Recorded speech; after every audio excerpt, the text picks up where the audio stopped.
Can't tell if we're cooking with gas or not, guys. Huh. I'll have to check and see. Let's see if we made it work correctly. Okay.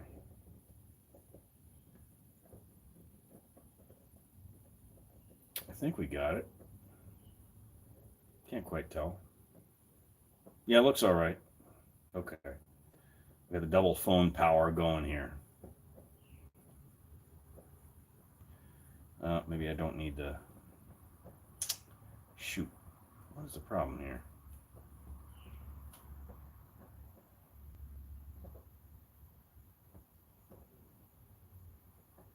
Micah, what's going on? Welcome to the Thunderdome, man. So I've got my primary phone doing the recording, and I'm checking it on my secondary phone, on my old phones. But good to see it's working. We have fire roaring, fire's cooking. So, yeah, it's just a chill time, man. I'll rock out the guitar here soon. We'll play some tunes. I've got a phone and dead computer. I've got a dead laptop, not quite dead. It's almost there. And I've got my primary gaming PC. But again, I've been in the workforce longer than you guys, so don't worry about it. Let's try to get the camera better here as we chill out. And literally, this is just chilling. So, not gaming right now, at least. We'll game later, maybe. Play a little Outriders. But just wanted to thank you guys for 2,000 subs and those that have been with us, for the long haul. I appreciate it. It's been a good time. Been a good ride. Had a lot of funny gimmicks. And I feel like there are more, maybe it's just me, but I feel like there are more, the camera's off a little bit here. Can't quite get it. I feel like, correct me if I'm wrong, that there are more up and coming TF tubers doing gimmicks nowadays than there were previously. Maybe that's because of our influence, helping push them along. Maybe not. I don't know. But in any case, so I got my chat up here that I can actually read it instead of having to constantly tap the screen over there. Rafuk, what's going on, man? Welcome to the Thunderdome. Love living in your state, Micah. I can't remember. Micah, where are you at, man? Are you in Connecticut with Bluebird? I can never remember where everybody is.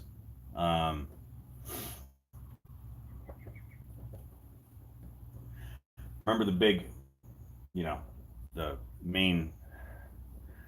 main worst team. You got me here in Massachusetts. We got Flippy down in Virginia. We got Sebash all the way down in Peru. We've got Lunar in Missouri. And then Zarba's out in Oregon. Upstate New York. That's right, Micah, because you came to visit Boston a few months back. That's right. I remember that. Fortunately, I couldn't get up there to see you, but next time we'll have to have a worst team convention of some sort, maybe. Who knows? Mr. Dingster, what's going on, man? Oh, I forgot. Mr. Dingster's out in Wisconsin. Goodness. Miller, Coors Country. Shame. But yeah. Got me the hat. Mr. Dingster, I've been wearing cowboy hats and cowboy boots and cowboy clothing since mid 90s. Don't you worry. Trying to keep it real here in Massachusetts, where the dislike for the South is pretty strong, unfortunately.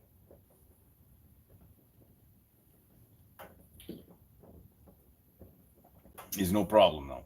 But the camera keeps screwing up here. So we're gonna be just chatting, and if anybody wants to talk about anything, ask any questions, let me know. We'll chat. And at some point I'll be playing a little music, whatever, some doodling, some noodling, if you will. New laptop might arrive tomorrow, Micah. That's awesome news. Oh man, absolutely. Can't wait to have you. We got some stupid ideas. Our next dumb idea stream is going to be trying to rock, paper, scissors our way through a match. Like an actual match. And we will go around, and our only source of damage is going to be rock, paper, scissors challenges against the enemy team. And yeah, we'll see how that goes. I mean, if everybody goes Hoovy, should be easy to do. Dinkster has a question. Oh, well, hold on. Let me get to Micah. Any beginner tips? Beginner tips for TF2? Micah, how long have you been watching us? No, but I mean, have you ever played TF2 before? I don't know. I know you've watched enough of our stuff, but beginner tips, like, it depends on what class you want to play. The main, I guess, an overarching tip for playing TF2 is situational awareness, like knowing, having a vague idea where the enemy is and who's around you, and movement's very important. Keeping cover, staying out of sniper sight lines, obviously. And again, depending on what class you play, it'll bear more significance. But let's go to Digster's got a question here. You wanted to ask for a while. I know you love Miami Vice, so what do you think about the Lethal Weapon series of movies? I love the Lethal Weapon series because it took Miami Vice from like an 80s vibe to an early 90s vibe. And I'll explain to you what I mean. Don Johnson, who played Sonny Crockett in Miami Vice, he lived in a houseboat in the water in Miami, right? And up on the pier.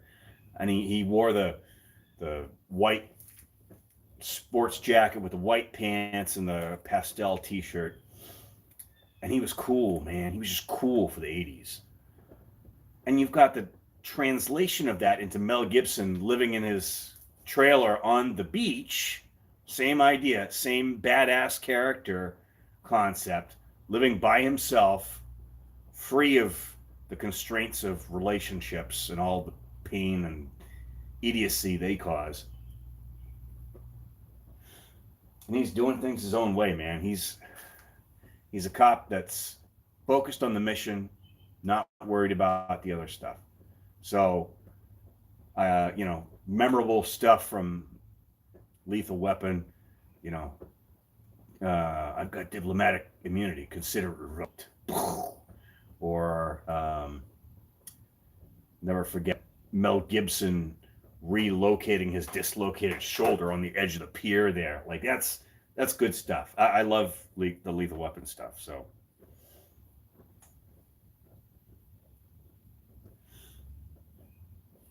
and the fact that Dan Glover,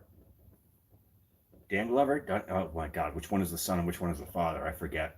Oh man, Danny Glover. Jeez, old person moment. When Danny Glover refused to use anything besides his revolver, like, this is my service pistol, revolver, it's fine, it works great, not a care in the world. That was badass. There's so many badass moments in both. Lethal Weapon, obviously, being a series of movies, you had a much tighter time frame of stuff happening. Miami Vice, though, is a 5 or 6 season series. Just it just knocks it out of the park. It birthed so many actors. So many actors got their start in Miami Vice as extras and as guest stars and whatnot. Bruce Willis, the guy from Hellboy, what's his name? Jeez. G. Gordon Liddy, the talk show host. I mean, you name it. These people randomly, John Leguizamo, like I can't even name. So many people got their start as guest stars in Miami Vice. It's just incredible. Liam Neeson, damn son, it's good stuff.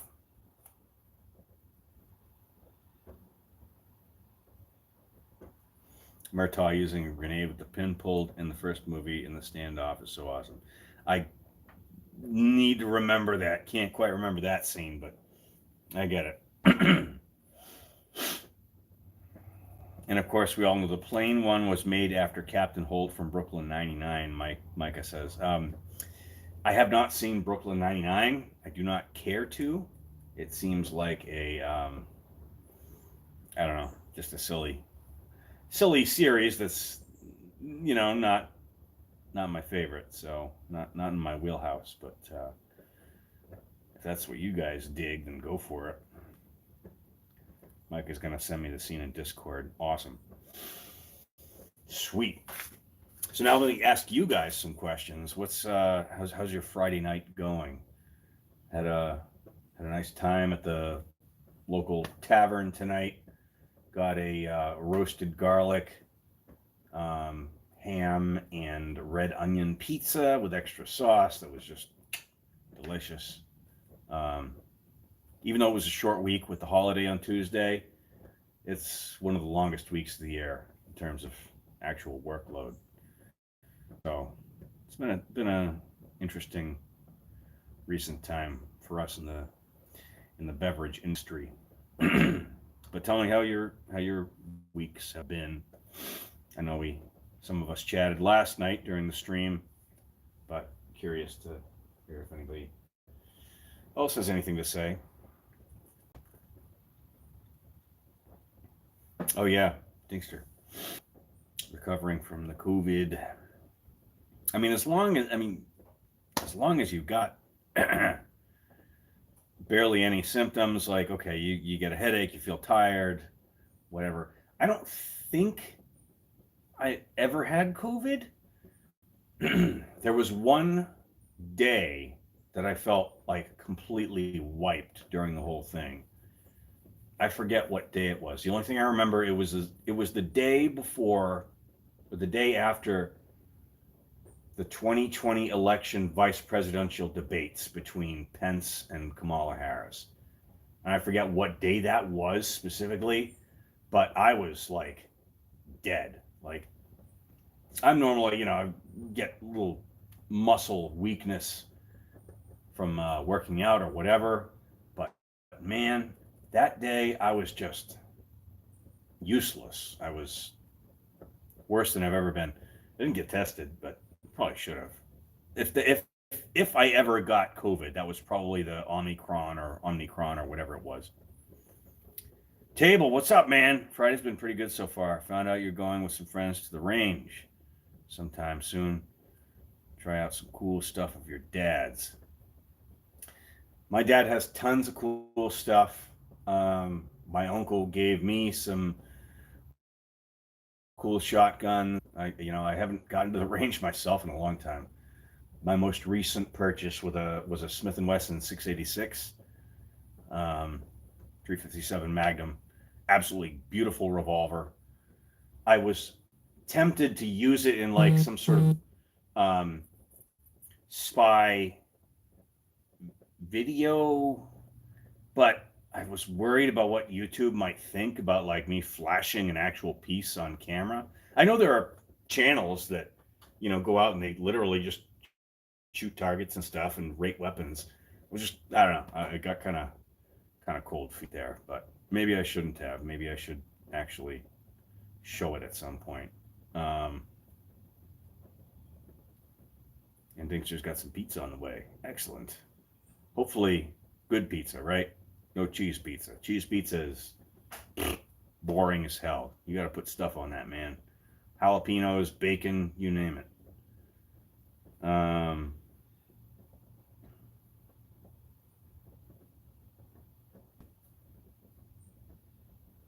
Oh, table. Yeah. By the way, your the most disturbing YouTuber video, whatever. I saw that. That was, I mean, it wasn't too far from like an average Skyle session, or you get on one of these community 2-4 surfers. The voice chat was cringe, of course, but yeah, that guy was definitely weird. I would have avoided him like the plague. If I were playing on that, you're a better man than I, because I would have immediately just voice enable 0, you know, shut that down, or muted him. But whatever. Mike is going to work at that Armenian camp again where you serve the Pope. That's right. I forgot about that. That's awesome, dude. Well, maybe he'll show up again. I forgot how far away you were, but it's good to have representation all over. Rafuk says just pretty normal sitting in your house because there's nothing to do outside. Is there anything to do outside at this hour? It's 7:14 here, so I don't know where you are, but that's cool. Yeah, YouTube terms of service probably would have gone wild. Absolutely. Sausage and pepperoni, absolutely.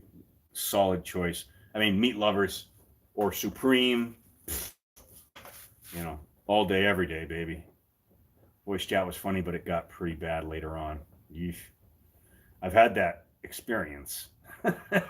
Believe me, my only channel strike has been from that experience of a stream where a certain individual joined and started blasting the N-word and everything else, and it was just said them. But that person has since apologized to me, and we've reconciled, and you know, he's okay. He's in fact, he's moved on from TF2 and he's living life a little more. He's got a girlfriend now.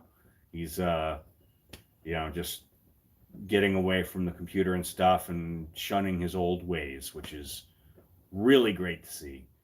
I don't like seeing people leave TF2, obviously, but for the sake of your mental health, if you've got something going on, and you know, if you have the choice between TF2 and experiencing actual touching grass and stuff, go touch the grass, man.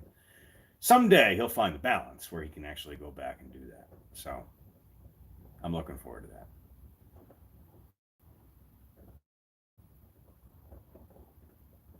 The Jalen Lore video was pretty cool. It was just a music video, man. It didn't have my face on it. I mean, the channel did, though, so you probably checked out a video from the channel somewhere.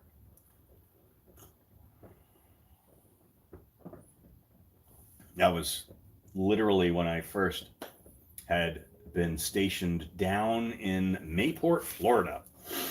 And I was looking for an apartment down there, because I had been stationed in Japan for 2 years prior to that. And I just moved down to Florida, been restationed in Mayport to a cruiser this time instead of a minesweeper. And I was sitting in the barracks. They have like on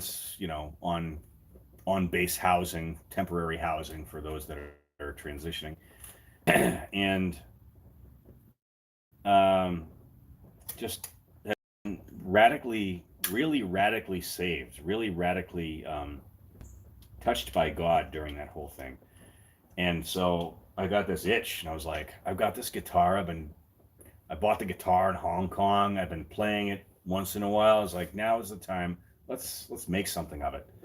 And so I wrote that song when I was on the cruiser on the Philippine Sea and recorded it with like bare bones recording software. This is back in 2009, maybe. I can't remember, 2009, 2010.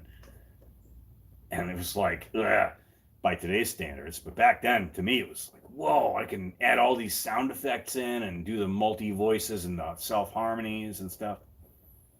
It was a good time. God really took me through that time. And through all the subsequent bad times, like, it was miraculous the way he intervened in my life. Just, I mean, I could go on and on, but let me, we're behind on the questions here. Micah loves Hawaiian style. Hawaiian style pizza? Okay, I'm not going to crucify you for loving, I assume you're talking about pineapple and ham. Fine. I'm not gonna discredit you for that. Sweet and savory, great combination. Why would anybody not like that, I guess, is the question. Dinkster, Rafuk, it's 12 a.m. now. Go to bed, man.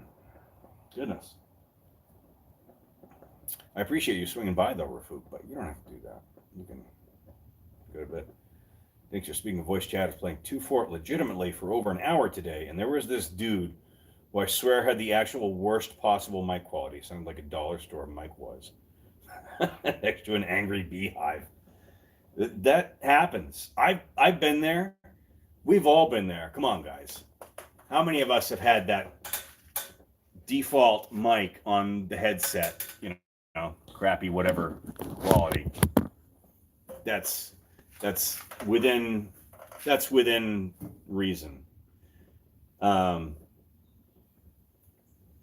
Yeah, you can't discredit him for that.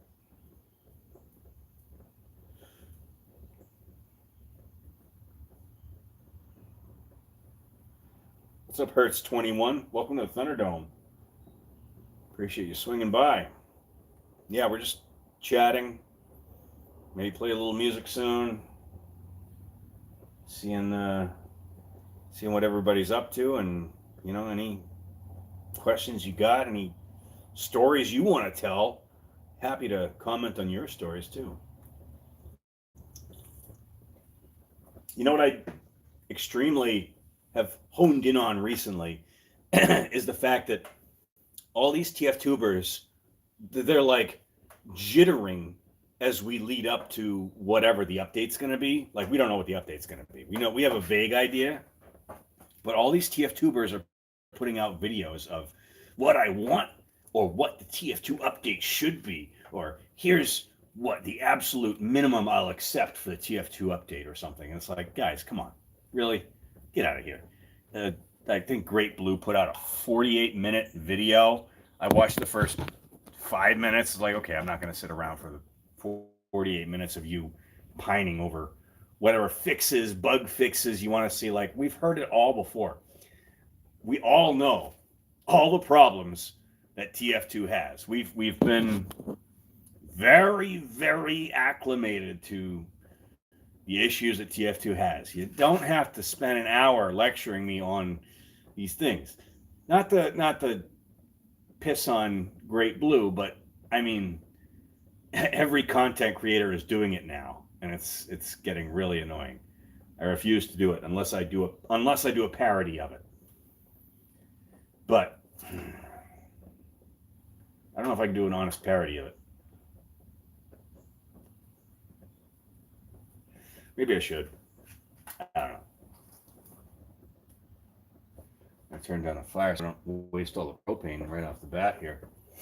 We got our propane fire going for the Fireside chat, of course.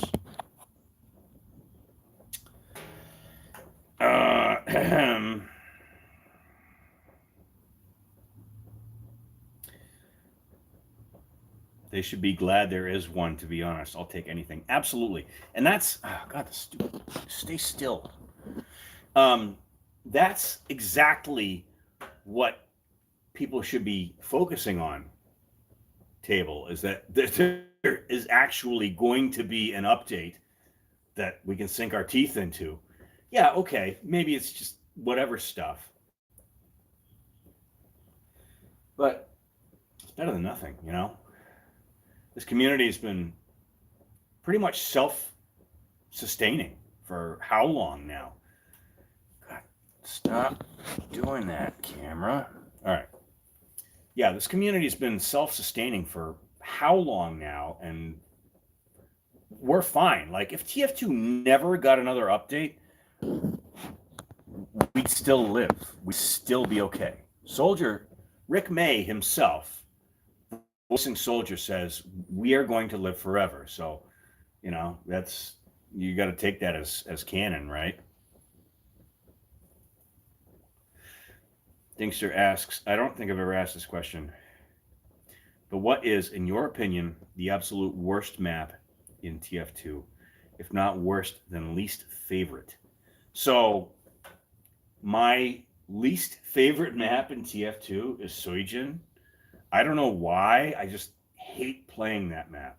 Like, it's beautiful. It's got beautiful aesthetics, and it's got great meme potential. It's got great, like, rocket jump over to the little island over there, do funny things. It's got great funny potential.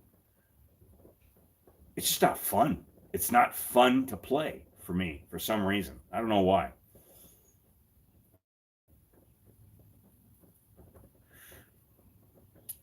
Zombies are the winner, aka Lego Darth Vader says, I was playing Gmod, damn it. Oh, well, we got to do, that's a separate stream, man. We'll do your thing soon. I can't do the review of your video here because I am not technologically inclined to do that. But we'll do that too. Really hate those videos. Like, come on, just going to be a Halloween update, but in summer, that's all. Exactly, Rafu. Exactly. There's a thing called bandwagons where, and YouTubers are sharks that smell blood. And so when they smell blood in the water, they all go for it. And it's like the next big thing that will get everybody views, that will get you tons of views, is talking about the update.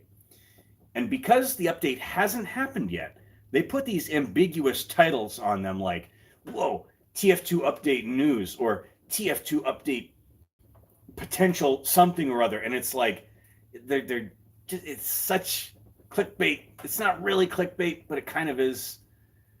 I reject all of that. And that's the kind of spirit I parody when I do my parodies. Because, I mean, listen, they're all kids, you know. They don't know any better. I could be any of their dads.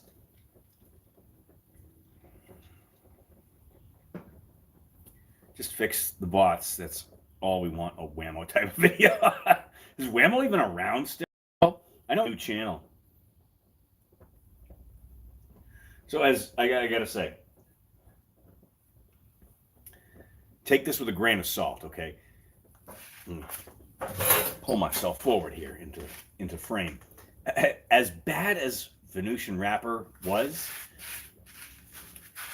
he absolutely, whoa, this is happening, like capitalizing on the people's curiosity and fears for a quick view there. But thanks to your most hated maps are Barn Blitz and Borneo. You never have fun. Wow.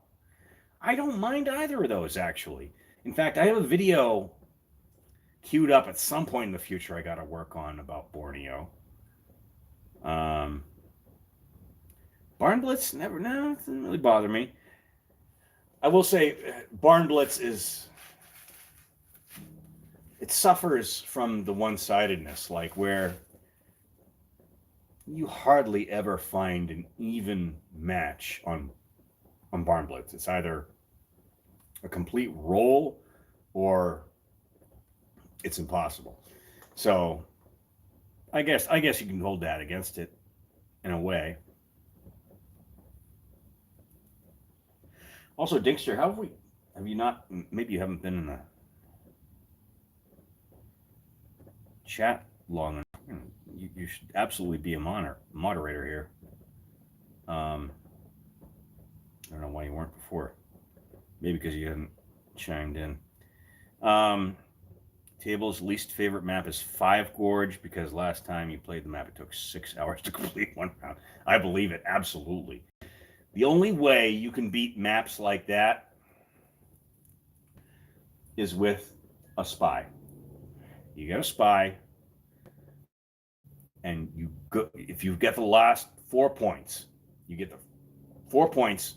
You send a spy to the last point, and when he finds an opportune time, decloak, take the point. Like there's no other way to beat that besides brute force. Micah, my brother just said you look like Donut Operator. I love Donut Operator. Oh my God, he's great. Oh man, he's got some good stuff. So he comes from law enforcement, and I don't know if he had military service before that, but Donut Operator is good people. Absolutely love his stuff. If I wasn't such a libertarian private security kind of pro guy, I'd like him more, but I know what he's getting at. Like, he's just a solid guy.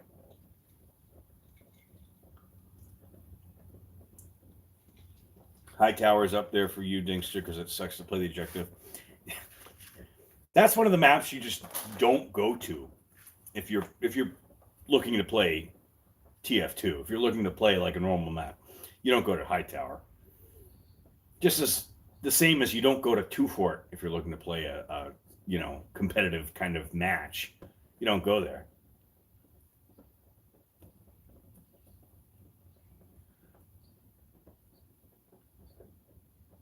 What's up, Cast of Spells? Welcome to the Thunderdome. Gold Rush. Woof. Man. Cast of Spells, we're talking about our least favorite maps in TF2. Maybe we'll move to our most favorite maps here soon. But yeah, Gold Rush isn't that really choky at one point? I'm trying to remember. Maybe I'm thinking of Hoodoo. But yeah, Gold Rush is fine. Like it doesn't stick out as being bad to me.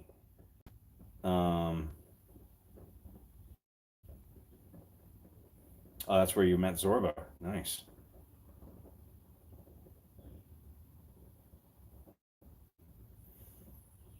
I mean, High Tower is for scouts and soldiers that are wannabe Highlanders. True. It's also for memes. Like, you go there to record videos. You go there to do whatever. You go there as Vorabe to do hacker police stuff or to just jump around. I don't know. Like, Hightower is not my first choice. I do love going there, as you guys know, with my reserve shooter and just blasting soldiers that are rocket jumping around. Okay, yeah. Dinkster. Voodoo is very choky, but you'd rather play it over Barn Blitz or Borneo. Borneo seems, of the three you've mentioned, Borneo seems the most balanced to me. Maybe I'm wrong, but I feel like Borneo has, I don't know, has the best. Yeah, okay, I can see how it's choky too. But it's still a nice map. Like, this is a nice map to play. Beautiful scenery. I guess if on any of these maps, if you make it past the third point, you're screwed as red team trying to defend. If the blue team makes it past the third point, it's over. But there's plenty of opportunity to stop them before that first point. But I guess maybe you should decide it as an ability to, stop them at each point. Like, Um, upward. Upward, you're pretty equally likely, besides the third to last point, that being the exception, you're pretty equally likely to defend and stop them against any of those other points. I think. I don't know.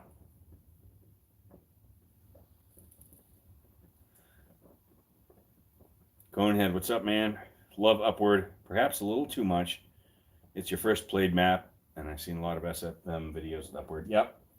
Upward is, I think by any TF tuber standards, Upward is in one of the top tiers. I will never do a serious tier list for TF2 because it's been beaten to death. Again, unless I do it as a parody. But Upward's always up there for good reason. It's a great map. Borneo isn't really terribly designed, but you swear to God, every time you play it, there's always a bajillion tryhards and you get rolled. Be pretty choky. Point, you've had so many matches end there. Yeah. Okay, I get that. Furious 445, what's going on, man? Welcome to the Thunderdome. Yeah, we're talking about good and bad maps in TF2. Well, we're talking about bad maps in TF2 right now by our opinions. But that can roll into good maps too. I think anytime you have a situation where you have a map that is perceived as bad, it can be translated into, how far is your team willing to go? Like, how committed is your team to actually winning the match versus staying stuck as the class that you are and not trying new things? Because there are maps where you can have the optimal setup of, a heavy, 2 soldiers, 2 demos, a medic, whatever, and then all of a sudden you realize the enemy team is outplaying you from a class perspective, that even though you're running the quote unquote standard meta, it's not going to cut it. And so you got to get creative. And that's what TF2 is beautiful for us. It's not this Overwatch like tank, DPS, healer, whatever. I've never played Overwatch. I don't know, but that's the thing I know is there's a tank, a DPS, and a healer. But TF2, you can morph that and you can continuously change it based on your need. And I think that's what a lot of us need to do more if we encounter those situations. Granted, if we're going to record a video where we're playing O'Doyle rules, Natasha heavy all the way, then that's a gimmick video, right? We're going to have fun. We're going to be stupid. There's going to be a lot of laughs along the way. Probably not going to win. Car honking. Apparently he agrees with us. Same thing with, look at any of Fat Magic's videos. He plays sniper. He gets tons of frags. Does he win? Not much. Like, his team doesn't win that much when he does that, but he gets the frags. He has fun doing it. And that's the kind of thing you have to be sensitive to know, like, okay, this engineer is absolutely wrecking our team. Completely wrecking our team. There was one match we played the other night on a stream, I want to say, where an engineer had a solid defense set up. But because of our gimmick that we were playing and nobody was changing class, they wrecked us, right? Where we could have easily shifted things around and had a couple of spies harassing him, had an extra Uber medic, whatever. Like, we could have overcome, but we didn't because that's just not what we were playing. But TF2 has leniency for that, and that's the joy of it. Is it doesn't matter, win or lose, you're still having fun. You're still doing the funny thing. Rafuk, we don't need to talk about Dust Bowl. We don't talk about Dust Bowl. No, no, no. Dust Bowl's fine. Come on.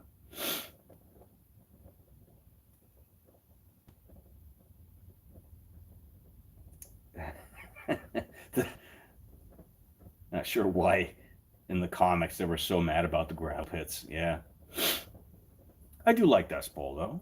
Dust Bowl is one of those maps where you just kind of shut off your brain and you go at it. And um,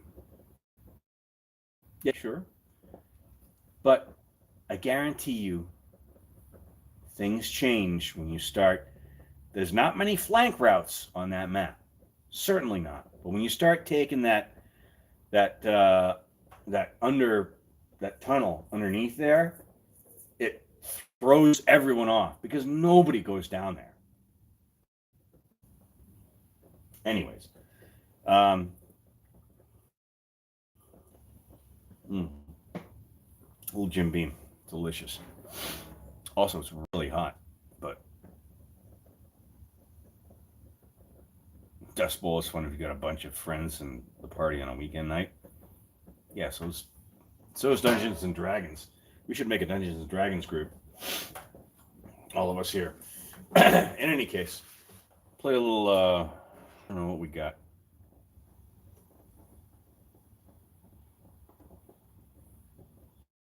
Chit chat here. I don't have anything actual I wanted to play. Just ooh, it's my baritone guitar.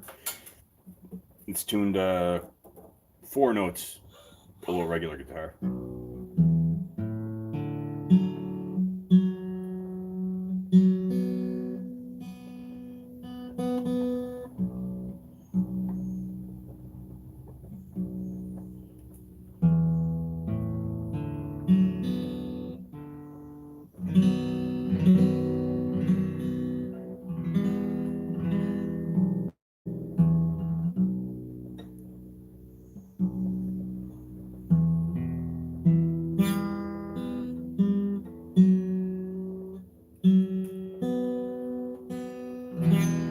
Oh,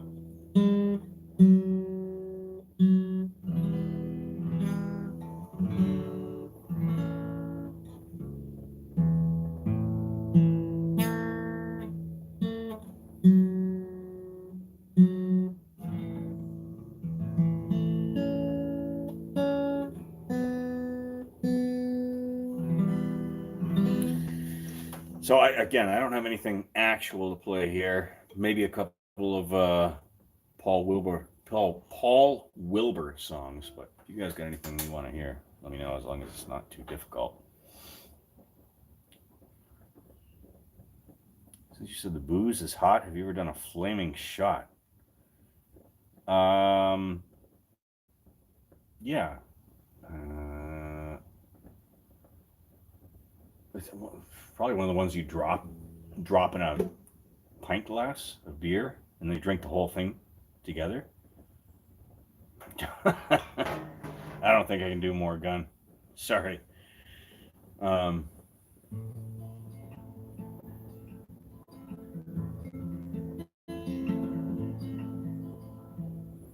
yeah, I don't know more gun. Um,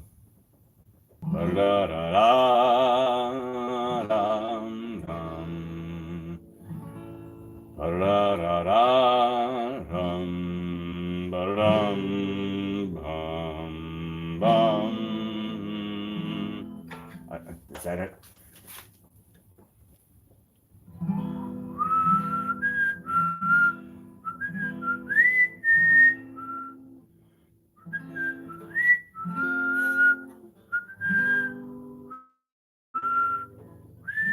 No, that's Man versus Machine.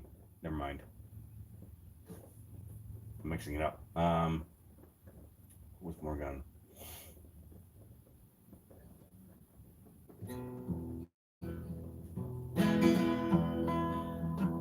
Um,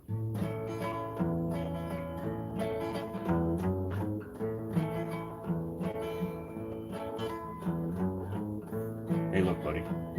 I'm an engineer. That means No problems. How's it go after that? Yeah, I can't remember.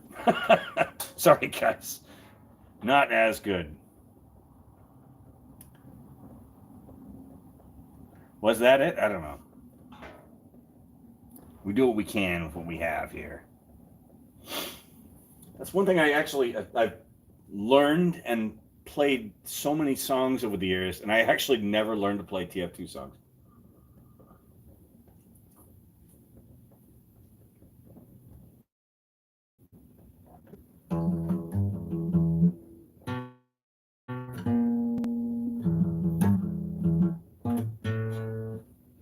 Um,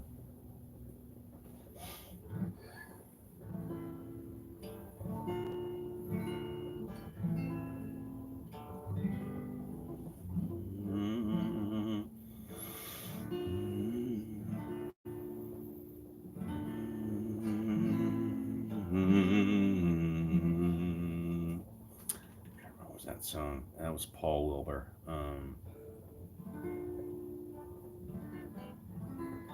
Actually, a lot of songs I learned were Jewish songs, Messianic Jewish songs.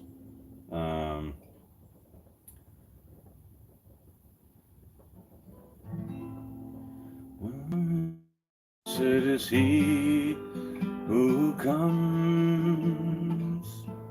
Baruch haba, who comes in the name of the Lord. Now arise, O Lord, come to your resting place, you and the ark of your life. There we will rejoice as we sit in your righteousness and celebrate your love. Baruch haba b'shem Adonai. Blessed is he who comes, Baruch haba b'shem Adonai, who comes in the name of the Lord.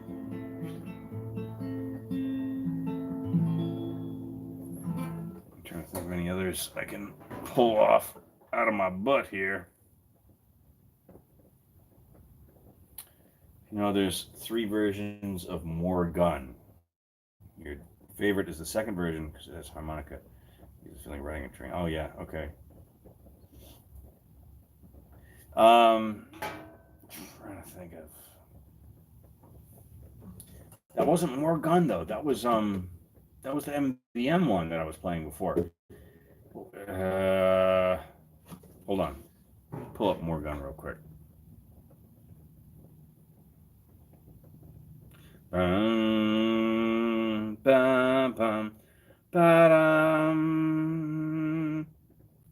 Okay, all right. I think I remember.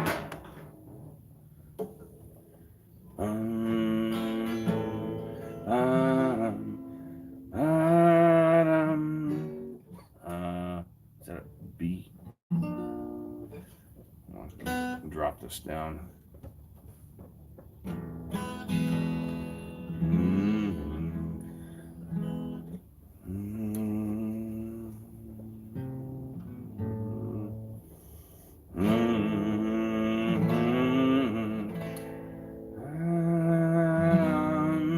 Yeah, that's it.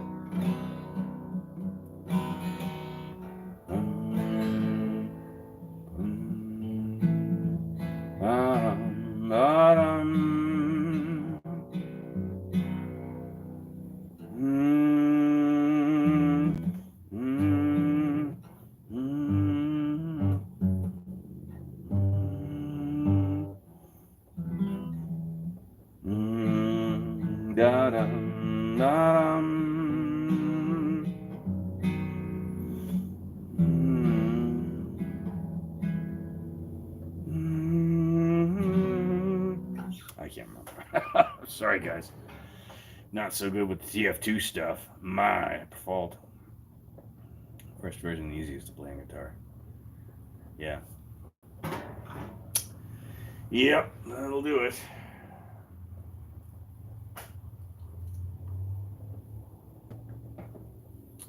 Um, 1,776 Patriot points go to whoever recognizes this song first.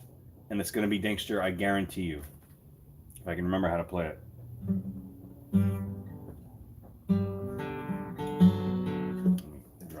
Bring it up here to normal pitch.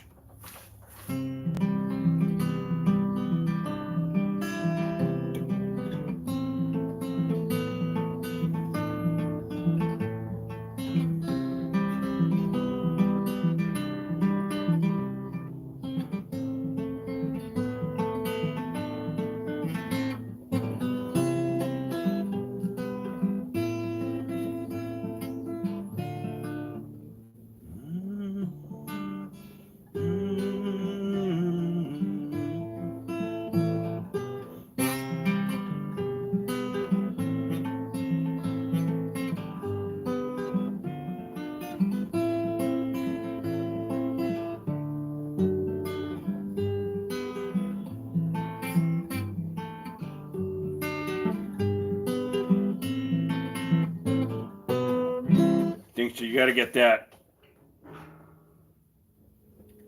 Oh, come on, Dinkster. I'm leaning on you here. I'll give you some lyrics. I purposely avoided the lyrics. Close my eyes, only for a moment, and the moment's gone. All my dreams. Come on, Dinkster, you got this. Jalen in his barn. From an 80s hit? No, it's not from the 80s. Oh, come on. Dinkster, I'm disappointed. I am disappointed. I close my eyes, only for a moment, and the moment's gone. Oh, I forgot to remember those lyrics. All my dreams pass before my eyes, a curiosity.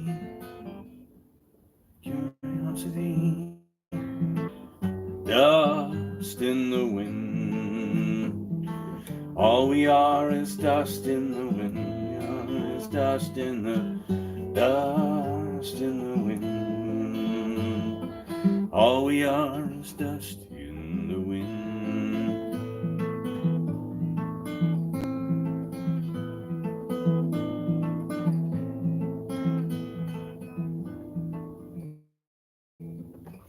Goodness.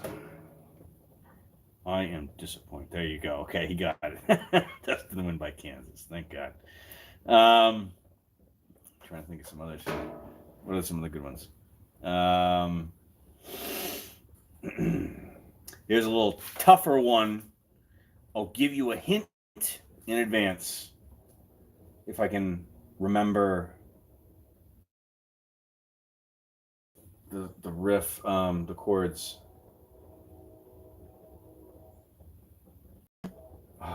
How does it start?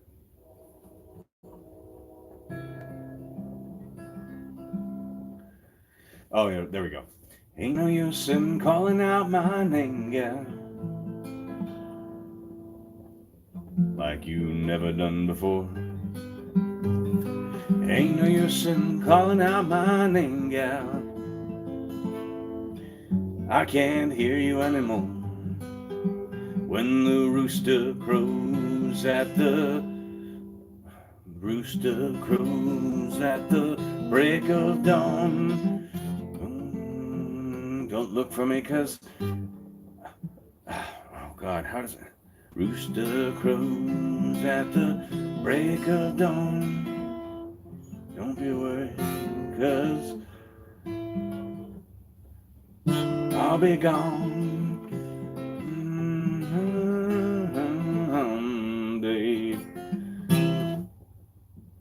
That's where the chorus is. The Peter, Paul, and Mary version.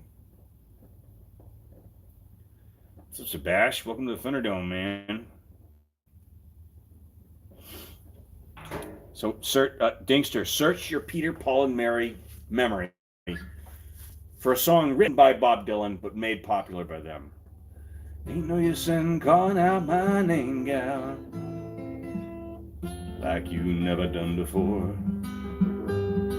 Ain't no use in calling out my name, gal, I can't hear you anymore. When the rooster crows at the break of dawn, look out your window and I'll be gone. The reason I'm carrying on, babe, don't. You get it? No, Dingster didn't get it. Don't think twice, it's all right. Peter, Paul, and Mary did absolute awesomeness to that harmony.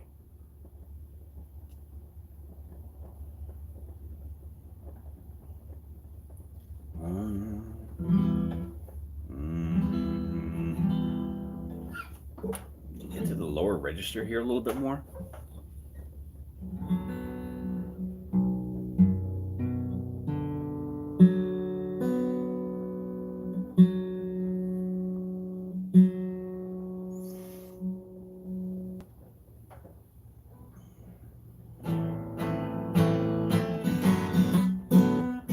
Oh, yeah. Dingster, you got to get this one. I just remembered. Most famous song in the world with only 2 chords.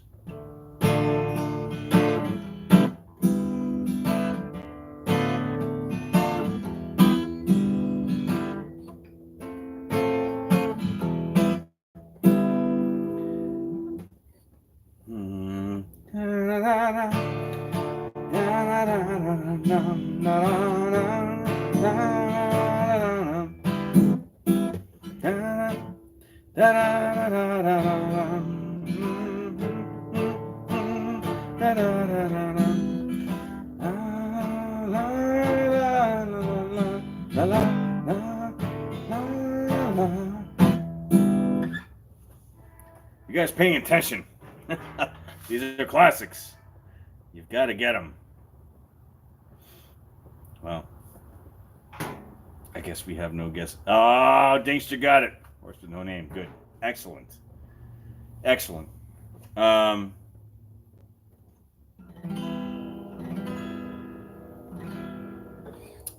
What's another good one?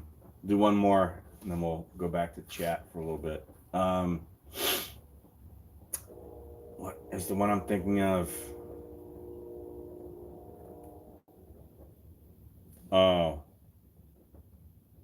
let me find it here.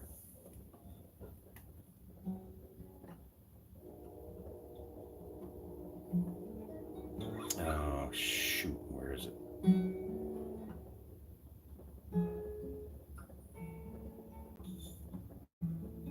No, not there.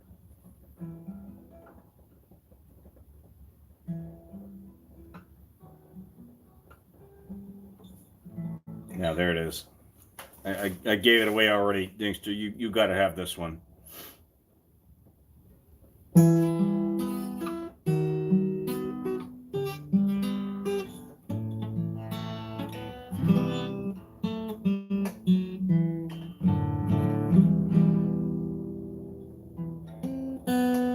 You got to have that. I'll put it down right now because I know you'll get it. Oh, man, hot. Gotta take off the hat for a little bit here and relax. Yeah, okay, good.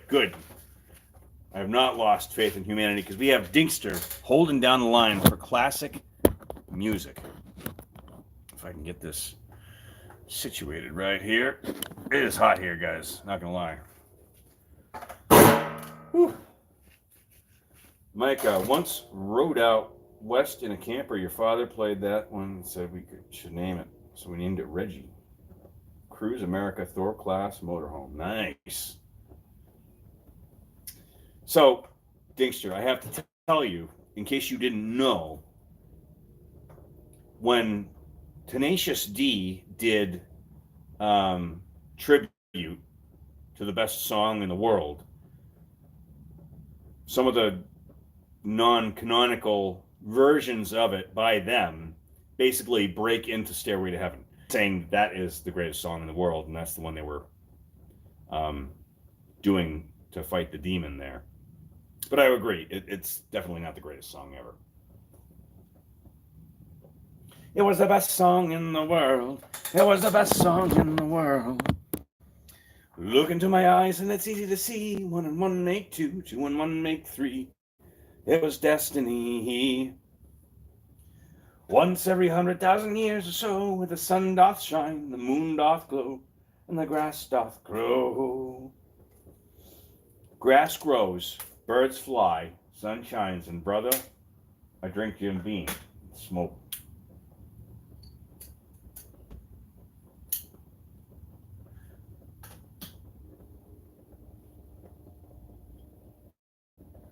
Ever heard of the Seven Wonders board game? No, I have not heard of that. Also, the lights actually right here. Let's throw the hat back on to block some of that. What is the Seven Wonders board game? Does it have to do with the Seven Wonders of the world? And if so, which ones? The old wonders of the world, like the Hanging Gardens of Babylon, and the Colossus of Rhodes, and Lighthouse of Alexandria, and all that?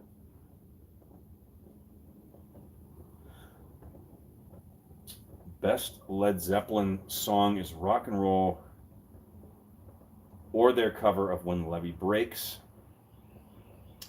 I think I like both of those.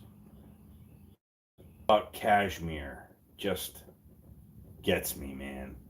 Kashmir is just as it seems like not an educated choice for a good song because it's so commonplace, but I don't know, something about it just has balls, and I really, even though during the chorus they keep the minor fifth ascension and descension going, which clashes tonally, it's still, I still got to go Kashmir as one of their best, maybe the best in my mind.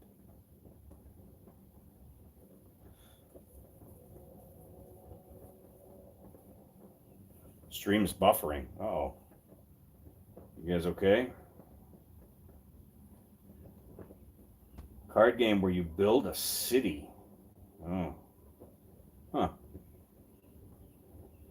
Have to check. Is it like, well, card game like actual card game or like, computer card game? I guess that's an important distinction to make. Because I'm not going to buy, packs of Magic the Gathering to play a silly card game.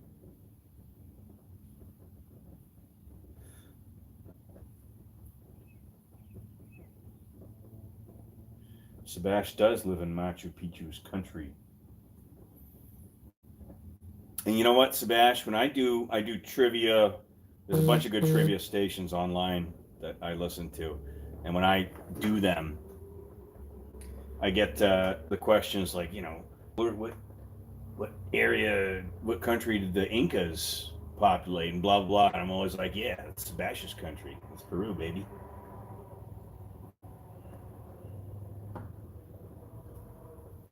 So we got an actual message.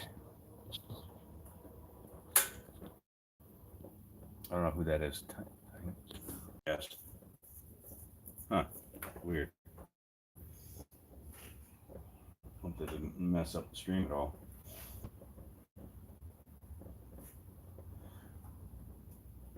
Yeah, and then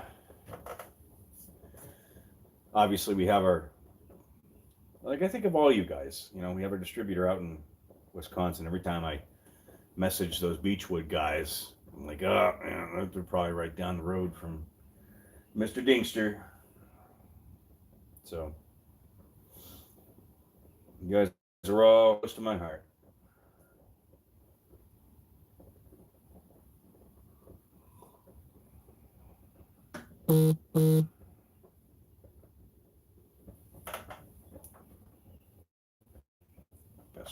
quality, John. Thanks. Yep, that'll do it.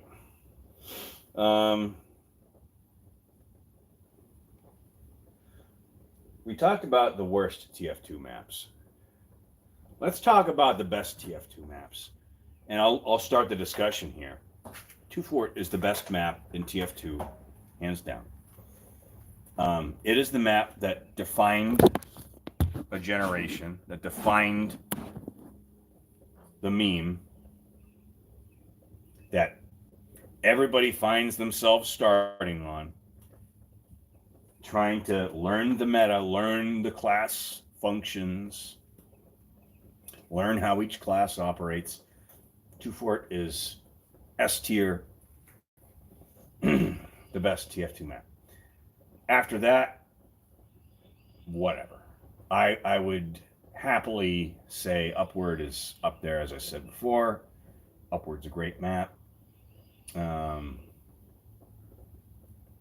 have to say, a lot of the arena maps that after the game mode was, destroyed, a lot of the arena maps are really good. Like Lumberjack, Arena Lumberjack.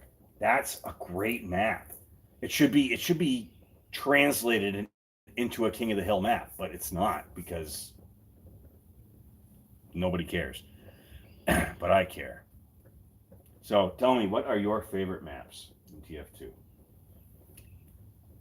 Not even from necessarily a gameplay standpoint, maybe from a gameplay standpoint, but more so just from enjoyability. Like you like them, you like to land there after you queue.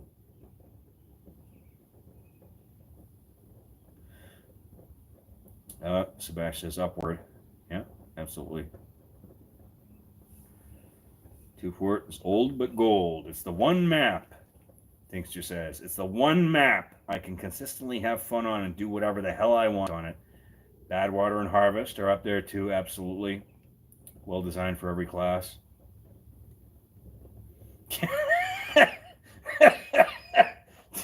Sebastian coming in with the pro TF tuber statement. Well, actually, Two Fort is not as good because CTF is a bad game mode because it's a different game environment and you can camp. I love it. Nice job. That's good. Yeah. If I hear another TF tuber like legitimately say, "Oh, Two Fort's a bad," get out of here, dude. Go to Call of Duty or Overwatch if you don't like silliness, because you're obviously playing TF2 for the wrong reasons. That was good, Sebastian. I like that. Actually, TF2 is not Two Fort is not as good.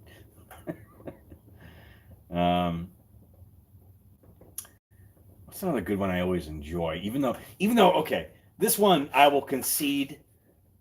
The map design itself sucks, but it's fun. Is Turbine. I love Turbine. Like, yeah, you can crap on Turbine all day, but I don't know. You can just make so many memories there. And it has nothing to do with the quality of gameplay. And it's just weird. Maybe it's just me.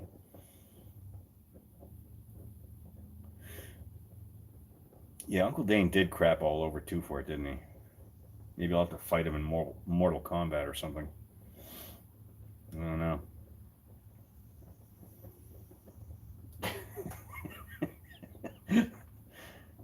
Sebastian throwing some shade at Dinkster. Just spam rockets down the grade. It's a legit strategy. It's as legit as my engineer building in the side hallway there that nobody goes down. And everybody thinks is a flank route until they die to it over and over again. And then they start targeting it and get creamed every time.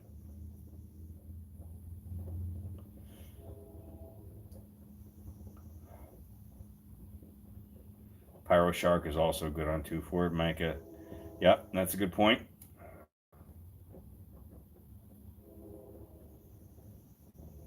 If it works, it works. Yeah. That was a fun time when we topped you off on the Hail Zone rocket launcher then. That time. You know, I don't see played as much, maybe because I just haven't been playing as much TF2.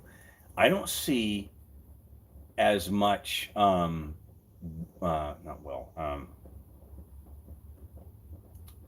Sawmill. I don't see as much Sawmill these days, especially, I guess, Koth or King or CTF for that matter. I don't see it as much these days. There's a lot of double cross. I see a lot of double cross. And double cross is great for the memes. It's great for the funny. There's so many funny interactions you can have on double cross. But Sawmill just kind of loses out. I feel like Sawmill is where the try hardier players go. Like double cross, you can have fun and have funny interactions, and people fall off the ledge, fall off the bridges, whatever, die. It's silly. But people don't really do the funny around buzzsaws on Sawmill for some reason. Maybe it's just me. I don't know. I think there are other maps I like are Sawmill, Badlands, Well, and of course DeGroot Keep.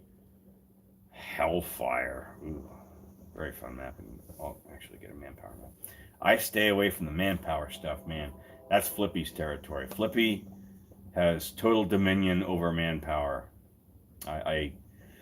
If I were a lord of a kingdom, I would make him the vassal of that kingdom. Say, you take care of that, man. That's all yours. The group keep, I don't play as much either.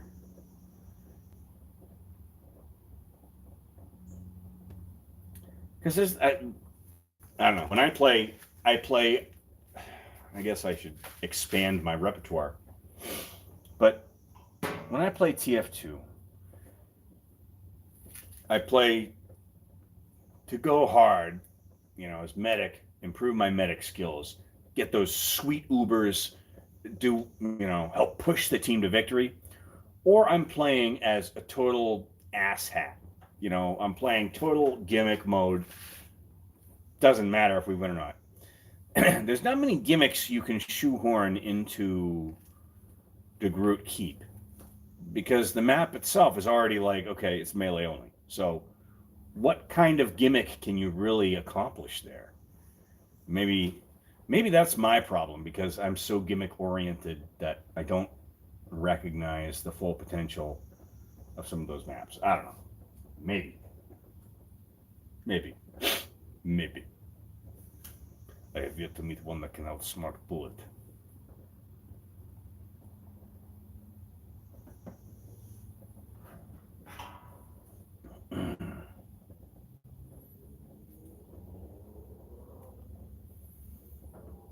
Thanks, Drew. I never play Manpower myself, but some of my old buddies play and have a hoot.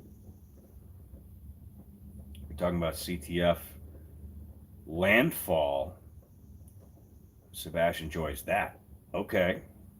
Landfall actually is good, because you can encounter some funny on Landfall. I judge it by that standard. How much you can encounter people willing to be silly with you. And it's a pretty good map. And again, it's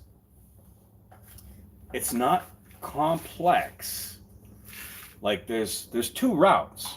There's literally two routes to the intel. But I don't know. It's CTF. Like, it's not meant to be complicated. You're meant to either brute force your way in or find a weakness to exploit on the enemy team. Landfall's pretty good.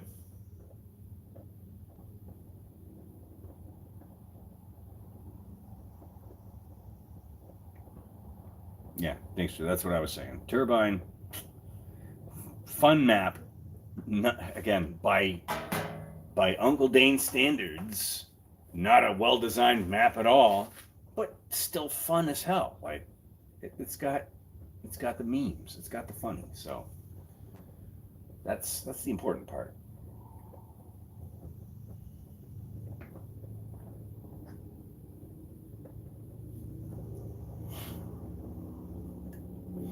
Also, I'm debating along my lines of what I was mentioning earlier about the revolver and my concern about YouTube's, you know,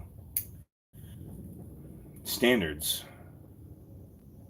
I was planning a video for what kind of cigarettes does spy smoke, but I'm not sure if it's a good idea.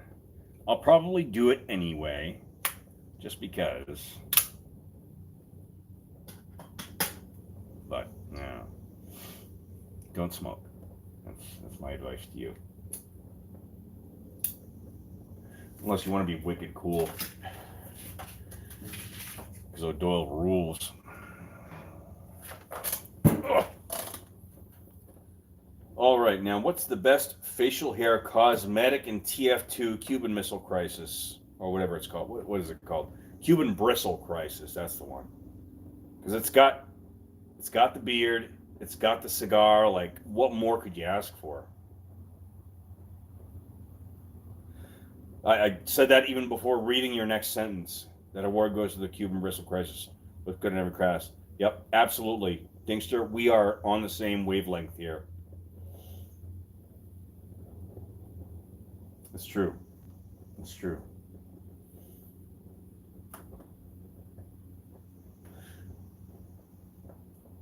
Again, you know,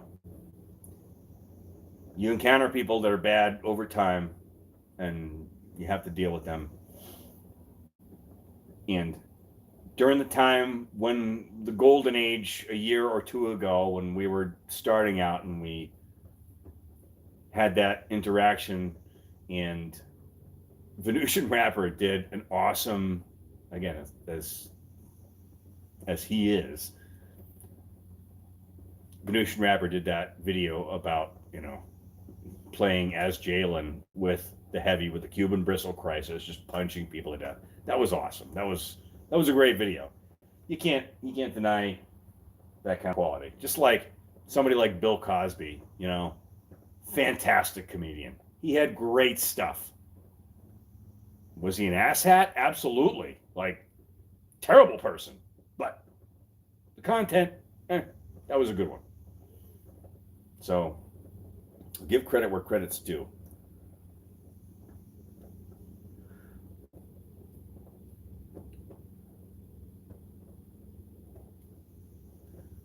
Sebastian says, put a disclaimer if you really want to do the video. Yeah, I'll put a disclaimer saying nicotine is known to prevent Parkinson's and Alzheimer's and enhance brain function. Use at your own risk if you want to be cool. Yeah, Jalen's getting canceled. Yup.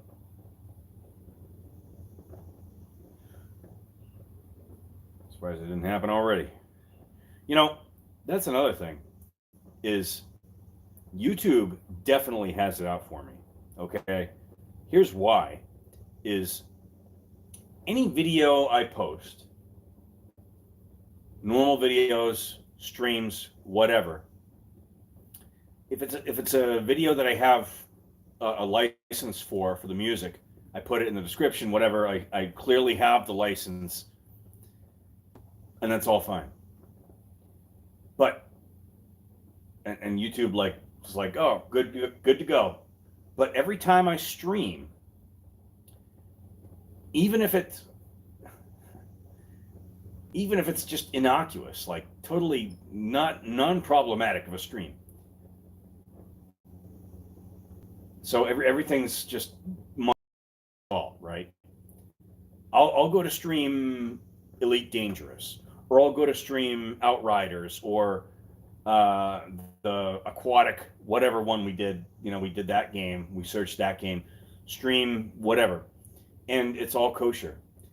Every time, I want to say in the past, like 3 months, 2 months, every time I go to stream TF2, it tags it and it slashes it and says, nope, can't monetize, add suitability concerns. I'm like, what the hell are you talking about? It's TF2. It's the least, like, Outriders has people exploding into blood and guts on the screen, and you're gonna stop the ad suitability of TF2. But I appeal it every time, and it says, "Oh yeah, after manual review, it's good to go." So they keep doing it for some reason, and I don't know why. It's just something about TF2 that YouTube doesn't like. It's weird.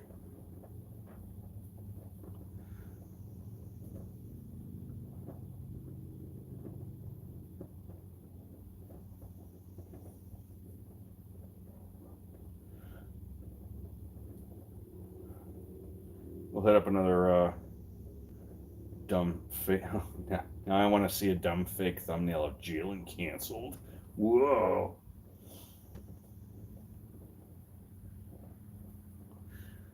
Jalen promoted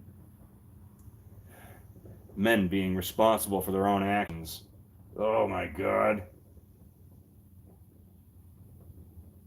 Call it all off. Shut him down.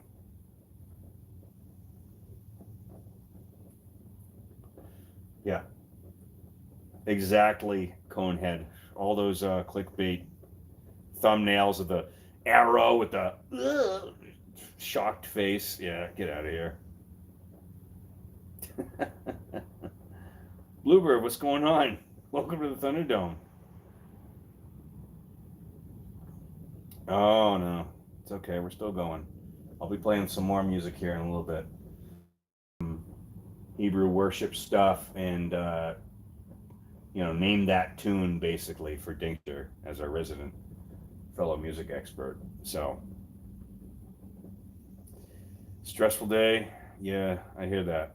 Even though it's been a short work week, having Tuesday off, it has been one of the longest weeks of the year for me, like in terms of work. I got to tell you. Oh, our company is going through some trials and tribulations, that's for sure.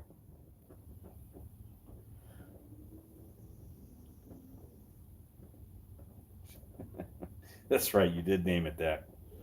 This item, absolutely, your conscientious objector. No, no, it wasn't. It was the yeah, your cosmetic, cigarette cosmetic on your helmet, your soldier helmet. There, you said this item absolutely promotes smoking if you want to be cool. I mean, look at Joe Camel. I mean, he was just awesome. Leather jacket, sunglasses, motorcycle. God, good man. And of course, Don Johnson, overall, in Miami Vice. Hell yeah. Down. He had the coolness factor locked down. He was smoking Lucky Strike unfiltered, by the way, which I have a pack of. I save for emergency situations, but yeah, you don't want to smoke unfiltered. The filter. See, that's the key. Is when you smoke a cigarette, right? The filter part, this takes out all the bad stuff. That's what it's there for. It's really an ingenious design, and it really keeps it healthy and delicious. So just keep that in mind. Do a little more music. I don't know if we can. I think I had a song in mind, but I don't know, Dinkster, if you're gonna get it. Let me drop down here.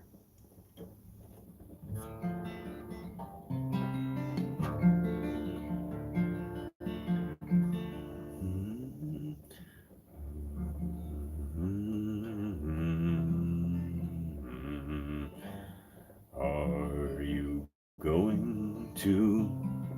I'm going to leave out. Now let me bring it up a little bit. I'll leave out the main word there, so you may or may not get it, Dinkster. This is a song by Simon and Garfunkel from The Graduate.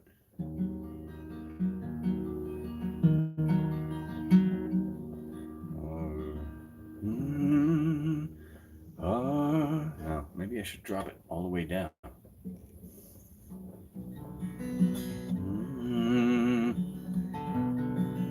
Are you going to parsley, sage, rosemary, and thyme? Remember me to one who lives there. She once was a true love of mine. Tell her, make it a Cambridge, parsley, sage, rosemary, and thyme. Without no seams, no needlework, she once was a true love of mine. Let's see, did you get it, Dinkster? Yeah, come to the chat. Hold on. Oh yeah, cool. Yeah, Marble Man, coolest man.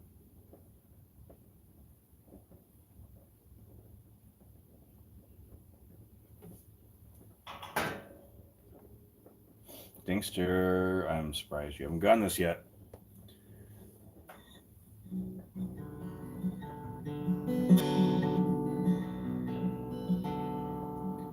Are you going to parsley, sage, rosemary, and thyme?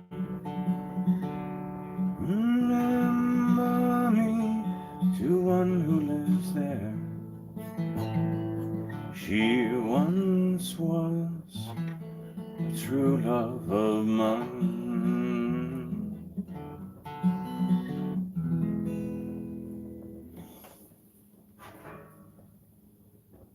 Yeah, it's from The Graduate by Simon and Garfunkel. Come on.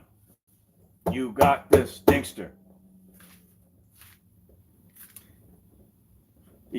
The alternate title is Parsley, Sage, Rosemary, and Thyme. You should know it by its official title, man. Tell her to make in a sickle of leather, parsley, sage, rosemary, and thyme. In a bundle of heather, she once was a true love of mine.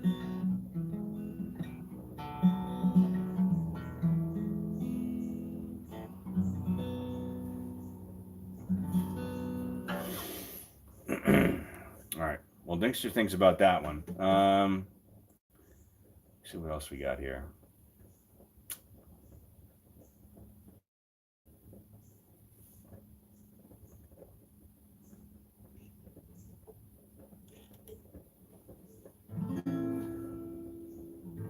Hebrews, another one, Paul Wilbur.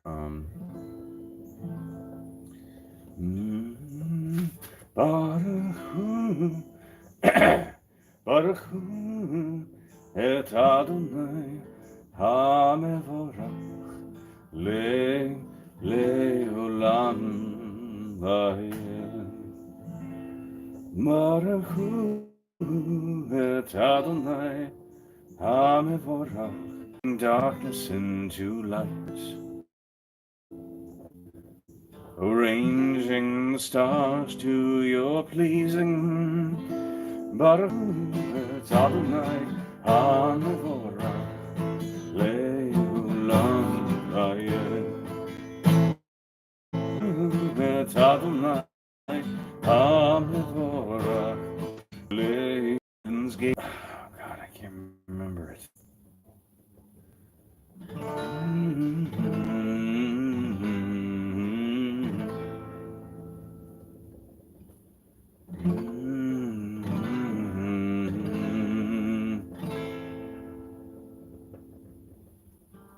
Oh,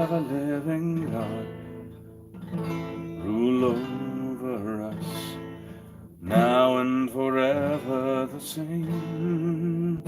Baruch Adonai Hamevorach Le'olam Vayeh. Baruch Adonai Hamevorach Le'olam Vayeh. Le'olam Vayeh. Le'olam Vayeh. Dingster, did you finally get the song? Scarborough Fair, nice job. Good job. Fine. All right. Fire still burning bright, ladies and gentlemen. Fireside chat still burning. So, yeah.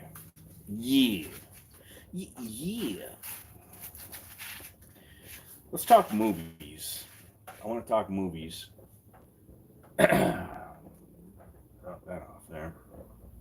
And drop this down here. Ugh. There we go. Block the sun with that. Favorite movies of all time, so I can discredit them and tell you why you're wrong, or tell you why you're right. Also, that stupid light. You know what? I wonder if this light's bright enough to keep us going. Hold on. Let's take a quick break. I'm gonna get a refresh. I'm gonna try to fix the lighting here, and we'll continue in a moment. But tell me about your favorite movies.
Okay, so eliminated the background light there. Let me put on some extra light here from my tobacco and amber candle, which I don't like frou-frou Yankee Candle stuff, but if it's got tobacco scent in it, go for it, man. Chad status. All right. Let me see if that's bright enough to keep us cooking here. I think that's good. Okay. Welcome to live chat. Remember to guard your privacy and abide by our community guidelines. Hard to just pick one. Lighting is much better now. Okay. Oh, God. Dingster, you got to go through those? Of course. Shift this here. The good, the bad, and the ugly. Yeah.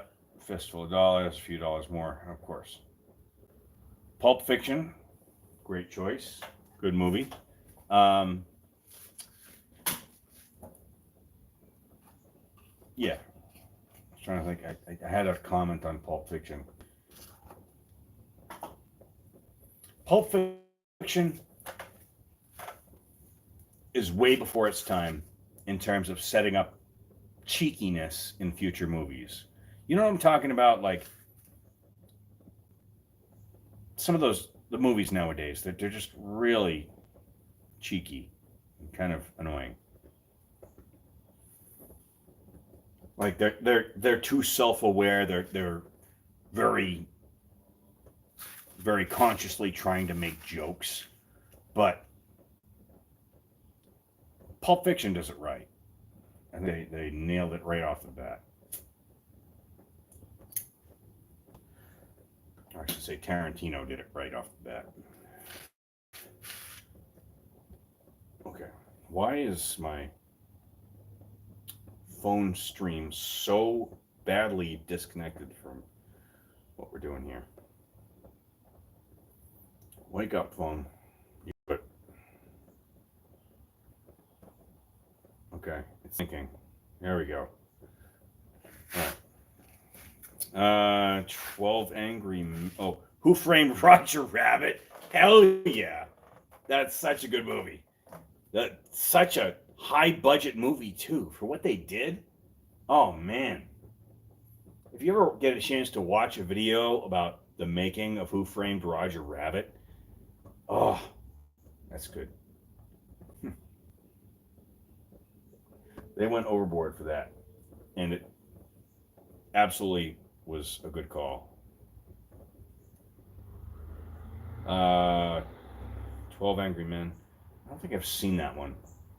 That's the Jury, right? I don't think I've seen that one.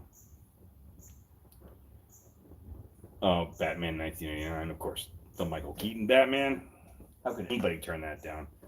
I move this over here. Let's see if there's a difference here.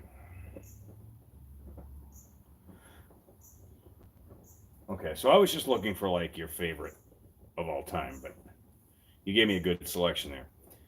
I would have to, for my favorite movie of all time, it has to be The Matrix. Like, hands down. Matrix, so good. Don't worry about the sequels or the, Matrix 4 or any of that. Just look at the first Matrix by itself as a standalone film. It is just magnificent from every aspect. And then probably second favorite movie of all time, I'd say, is The Seventh Samurai. Yeah, I'll go old school, 50s on that one. But yeah, those are top of my list.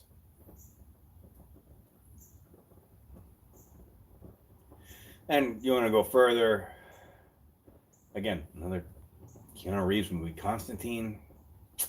Even though it's so far departed from the comic books, the actual Constantine movie, cinematography was just so good. It was just, and I love that kind of stuff anyway. So maybe that's just me. Who knows? Okay. Bluebird, probably the one here that likes animated movies. No, I like animated movies too. Come on. Toy Story. I remember seeing Toy Story in theaters when it first came out with my best friend down the road. Like, whoa, wow, it's so cool. I never saw Monsters, Inc. That was a little after my time. I want to say, what was the first animated movie I saw in theaters? Probably The Little Mermaid, like the OG one. Was that or Lion King? Don't remember. But like 90s Disney was my jam. That was my era. So hopefully you can forgive me for not wanting to see any of the new CGI Lion King or the Little Mermaid remake or any of that crap. I just no, don't do that to me, man. Or the Aladdin remake. Come on, just. I feel like with all these old movies, when they remake them, the studio could literally just re-release the original movie in the theaters, and it would gain the whole new audience again. It would all the parents that are probably my age right now now would take their kids and be like, you got to see this. This was part of my childhood. And they would take them to see it. And they wouldn't have to update it with these garbage CGI stuff. You wouldn't have to paste Will Smith's face on a CGI genie and try to pretend like that was the real deal. No, Robin Williams was the real deal. He was the genie. You can't replace him, period. And the kids would eat it up, but that's just me. I'm a sideline coach here.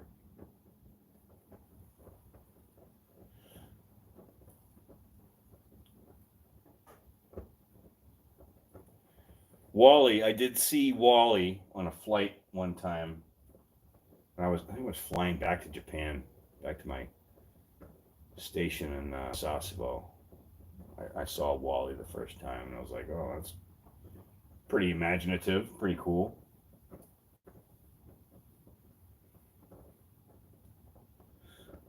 Dinkster, you haven't seen The Matrix yet?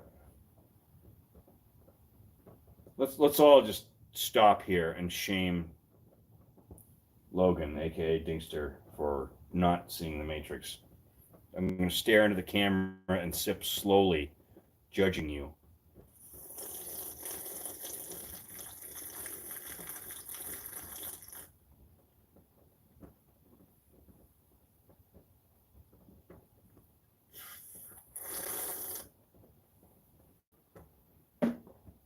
That's going to be a worst team movie night. We're going to do that. I can't believe it. You haven't seen The Matrix? It's not even an old movie. It's a modern movie. 1999. Okay, whatever. It's a modern movie. I can understand you hadn't seen the Ninja Turtles movie from 1990. Like, okay, that's from my childhood. But to not having seen The Matrix? Come on. We're going to have to fix that. To be fair, Flippy hasn't seen the live action. Yeah, that's true. I will hold that against Flippy. I don't hold grudges, but I do remember things. I won't judge him, but I will remember that he did not make the effort to watch the movie with us. Someday.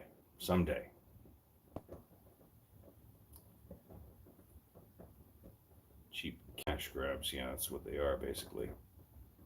Live action remakes should just be called Give Us Your Money, you know, absolutely.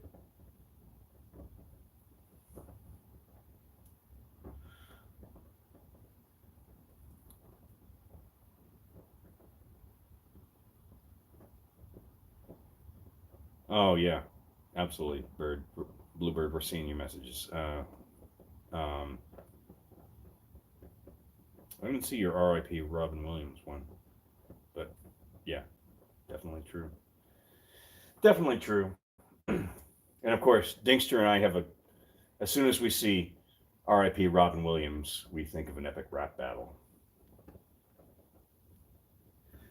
which I'm not going to start going into now, but epic rap battles are sweet.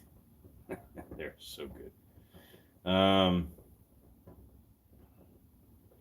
Nanu. Now that's before my time. So I'm aware of some things, but my parents are, obviously older. My mother was born in 1942. My father was born in 1955. Yep, they got that age difference. And yeah, she definitely robbed the cradle on him. But they know the Robin Williams. They know old stuff. So when we do trivia, I'll outsource to them and be like, what was this thing? And Dad absolutely remembers Nanu, Mork and Mindy kind of stuff. Like that's 60s, 70s TV. That's before, like, I love 80s TV and 90s TV, of course. But that's even the 60s, 70s. That's beyond my time. But they got it. Hole one. Who's next? You decide. Epic rap battles of history.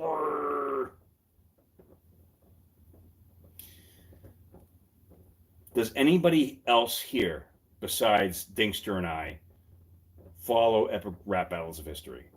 Because if so, we have a lot to talk about. We can go right into the best and worst of those. I don't want to make it just a conversation between Dinkster and I, but we'll get it.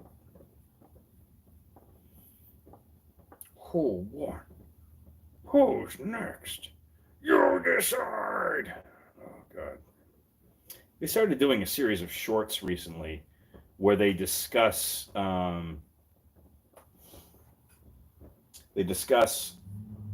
ERB possibilities that people have suggested. And it's kind of nice to see people get recognized for having submitted those and being considered for them.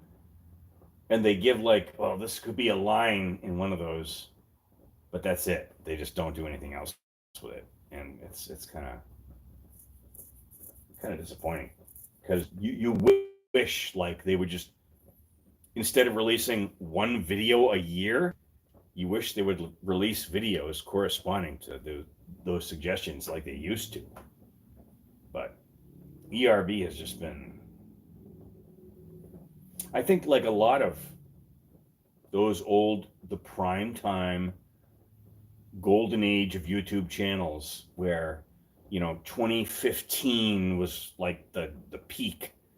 2012 to 2015 was their peak. And after that, it's just kind of been downhill. Epic Mealtime is another one. Shares the same first words, Epic Rap Battles. Epic Mealtime with Harley Morenstein and those guys. I love Epic Mealtime. You guys, if you have not seen them, look up like fast food lasagna or, breakfast sandwich lasagna, those kind of things. Epic Mealtime was the best. When I was learning how to cook as a mid-20-something, I would watch those videos and be just flabbergasted.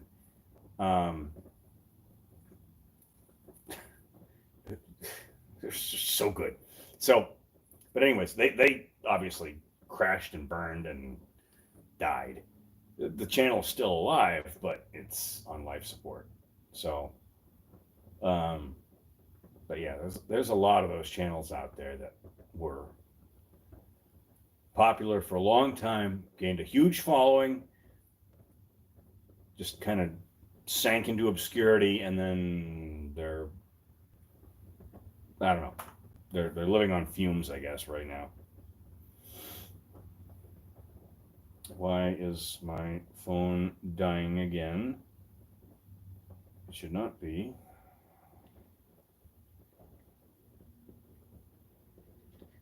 I can't see the chat, guys. Give me a minute here.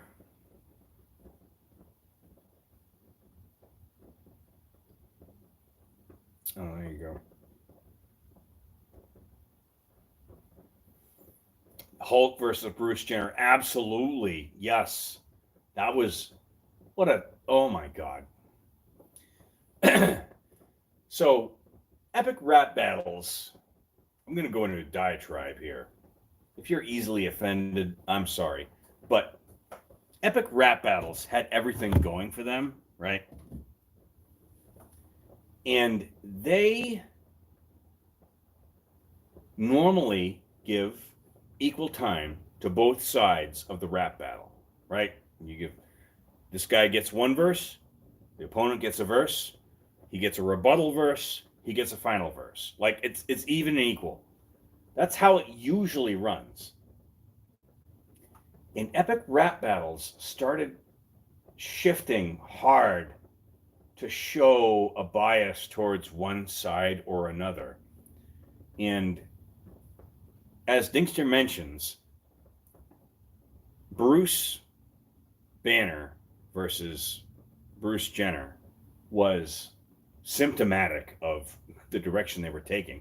Where Bruce Banner, aka the fictional character, the Hulk, was given minimal playtime, but Bruce Jenner, aka, you know, whatever trans he became, got all this playtime and was like just buried him with verses. I was like, come on, man. The Hulk, he's the iconic comic book character. You gotta just do that against our man, the Hulk. But they did it, and it progressed after that, and you could see it in subsequent battles, and it was just, I don't know. I just don't like that direction. Give them equal time, man. Give them equal play time. But again, it's their venue, right? It's their comical thing to appeal to the masses of a time, and that's what they chose to appeal to, and that's what they chose to do. Whatever. Doesn't mean I have to like it. Because when Hulk gets mad, again, there are fanboys in the comic book realm that will argue Hulk could beat anyone at all in the comic book universe. And that's true based on how the writers have written him from a plot armor standpoint. So if you believe what the writers have written Hulk into, it's that as long as the battle goes long enough, Hulk can defeat anyone because he'll just get stronger and stronger. And if the battle goes on for years, he'll become godlike in his strength because the battle's still going on. His rage is still going up. Like, it's fanboy infinity up there, wherever Hulk's maximum strength level is. So, I don't know. It's tough to write that into a rap battle. I get it, but I still think he should have won. Personally. That's just me.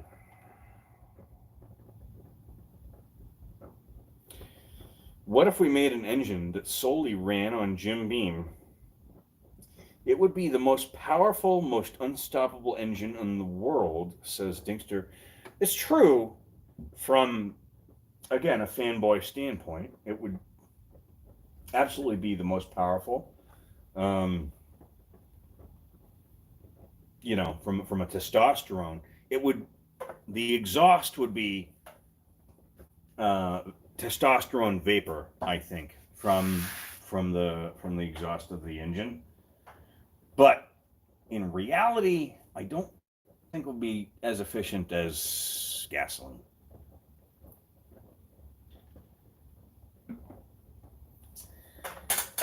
But that's, you know, neither here nor there.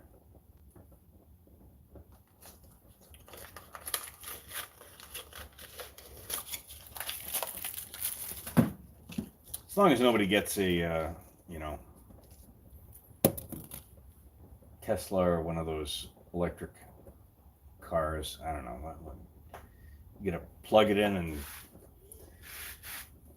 this is where we get, I'm trying not to get political here, but you have to charge it off of gas turbine generators, basically running 24/7 to create the electricity, and the lithium and the mining needed to make the battery itself. No, we're not going to go there. Just do what you want. Private ownership. Here's a novel concept. Buy what you want, right? And that's it. Simple. Buy, use whatever vehicle you want. Way too many regulations out there. But that's just me, being a libertarian. Sorry.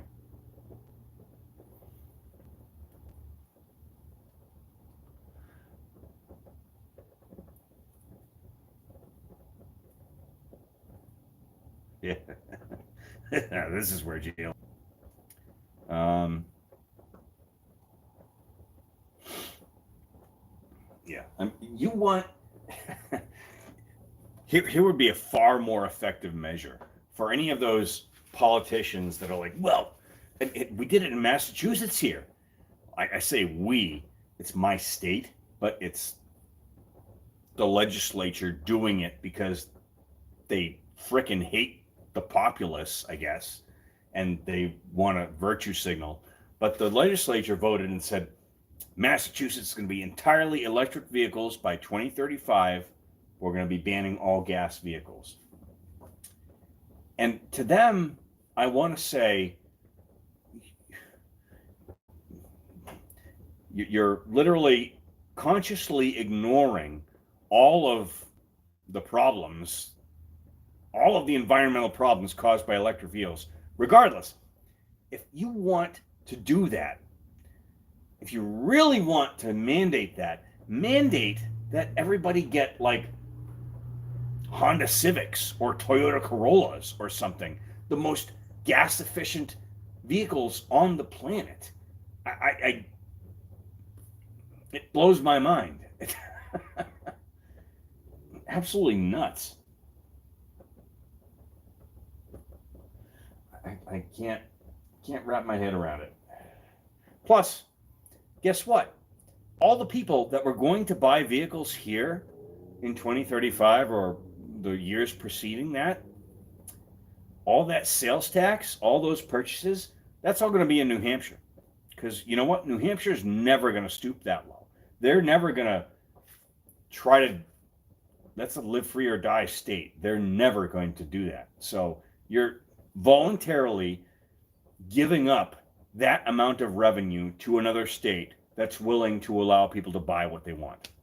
And that's the same idea as Massachusetts banning the sale of menthol cigarettes. Why?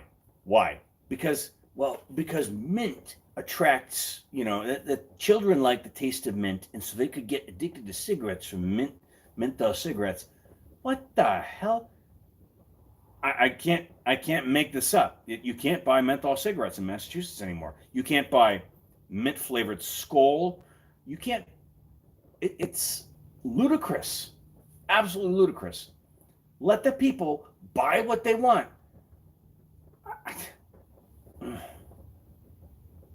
And that's why I changed from Republican to Libertarian, because no, government has no business in that. I'm sorry. End of rant.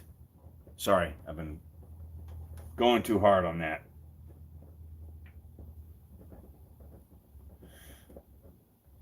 Oh boy. Whoops, I missed a few messages here.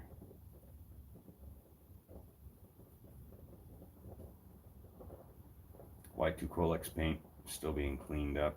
Oh boy. Yeah, Connecticut is as dumb as Massachusetts too. They want to ban gas stoves. Oh my God. Bluebird. Oh.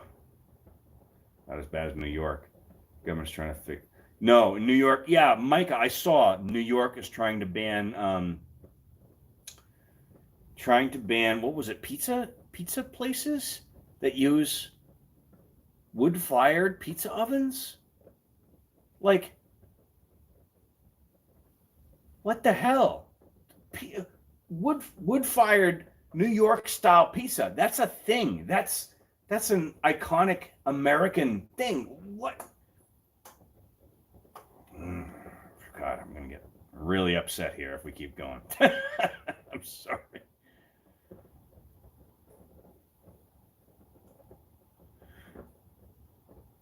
I got a gas stove. It's fine.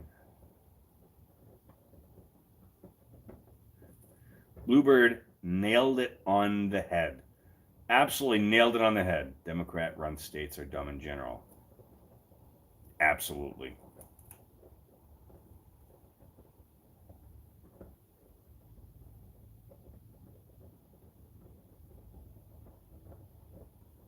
Yeah, Bluebird. New York is going to ban wood-fired pizza ovens. Good God. Why? Mike, I live in rural New York. Why? Yeah, politics go burr. Mm-hmm. Mm-hmm. Well, in any case, we're all going to be okay. But not to use this platform to influence you guys, but one guy I've been watching very intently. He's my age. He's in fact a couple of years younger. I know, wild. Somebody from my generation is finally running for president. Vivek Ramaswamy. Accomplished businessman, understands how economics work, understands how the private sector should interact with the government, which is AKA not at all. The government should have nothing to do with the private sector. Take a look at that guy. Just saying. He's Indian. I'm 38. He's probably 35, 36 maybe. Or no, maybe he's the same age. I don't know. Whatever. He's a successful guy. He's good. So I'm keeping my eye on him. But I can't stand another 4 years of, union jobs being destroyed, like the pipeline. I can't stand I don't know, the reliance on government and the increase in regulations. That's not right. Not good. Our ancestors would have been throwing tea in the harbor by now. A lot of stuff we've been facing. But I don't know. It's late enough. What time is it? It's 9:02. We can officially get political now if you guys want. Just me saying that.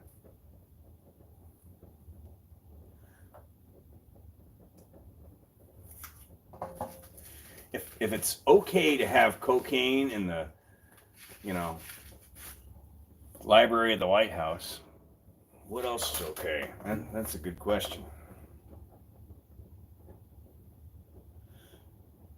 All right, go ahead. Unleash it. Ask me your political questions. Go ahead. Even religious questions. Let's go. Let's breach all the topics. I'm here for it. I'm ready to rock.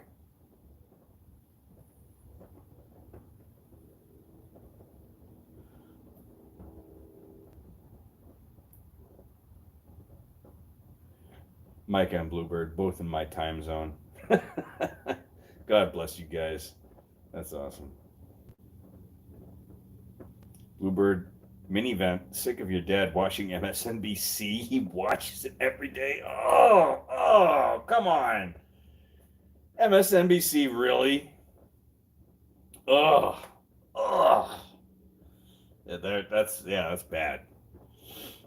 Now, I'll be the first to say, my mother's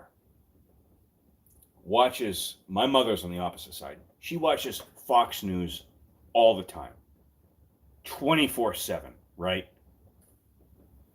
Absolutely brainwashed on that side of things, okay?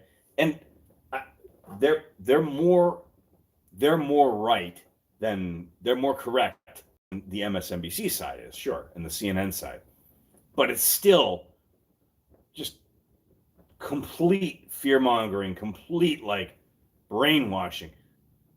It's it's tough to try to pull her away from those things with the facts sometimes. Again, I'm not a centrist because I don't think there's a middle ground between good and evil. Okay, there's good and there's evil. So I think Fox is more on the correct side of things, but there's still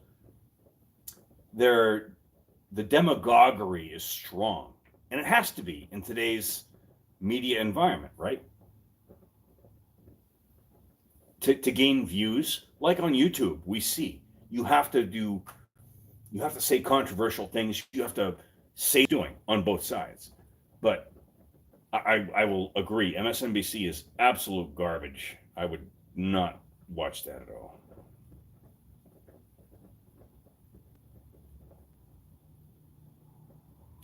Your dad thinks Biden is a good president. Oh, oh, oh.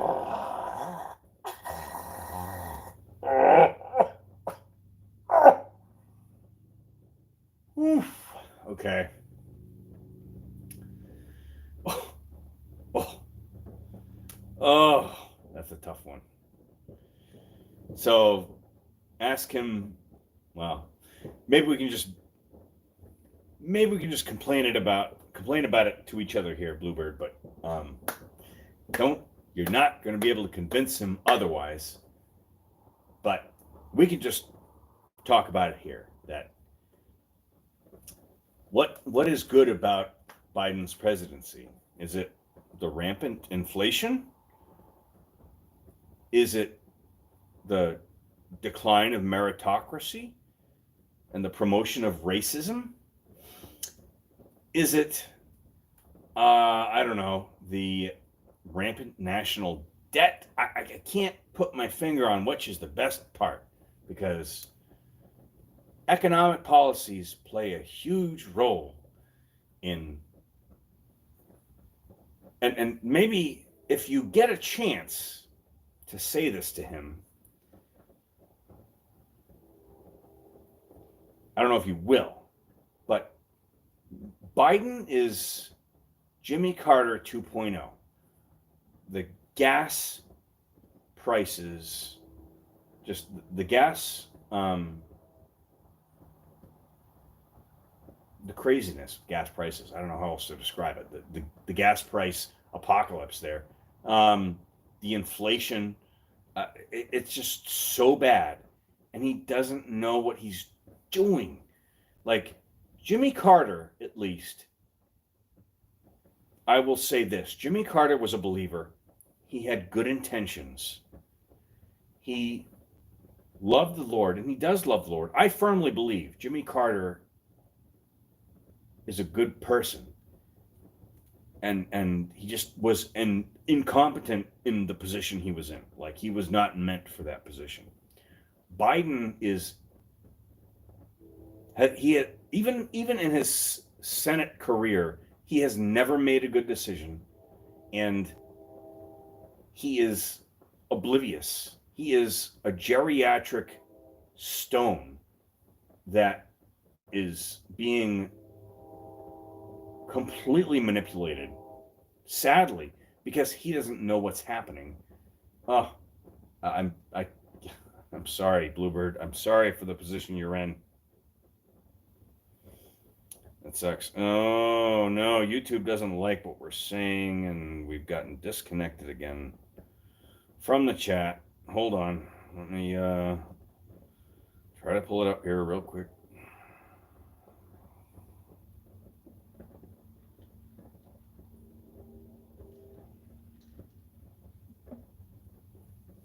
Yeah, it's not like Biden is malicious in any way, other than, you know, the stuff that he had in his garage or whatever. Oh boy, sorry, I missed a lot of this, guys. Blah, blah, blah, blah, blah.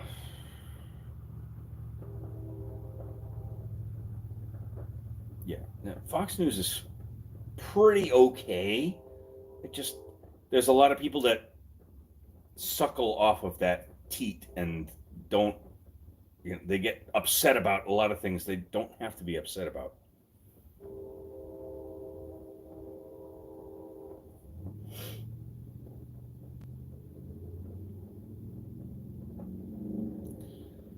So, okay, I'm going through the messages here. Micah, I think Trump is obnoxious too, but at least he doesn't have effing dementia. Yeah. And Bluebird says, I think it's like not Trump. Yeah, that's the mindset the left has these days is, well, at least it's not Trump. What do you mean, at least it's not Trump? At least it's not the guy that got the highest black employment percentages of all time, the highest minority and women's employment percentages in our country of all time. And you know how he did that? By cutting regulations, by making it a merit-based system. And when you do the exact opposite of that, and you force companies to hire based on skin color, that is the opposite of Martin Luther King Jr.'s I Have a Dream speech, where he said, I have a dream that our kids will not be judged by the color of their skin, but by their merit. And you can see this in the Supreme Court appointment he made, where he said, I will only appoint a black woman, a woman of color, because reasons, right? Because reasons. There's no reasons. But rather than merit, rather than who deserved it most, who earned it, who is the best qualified for the job, he did that.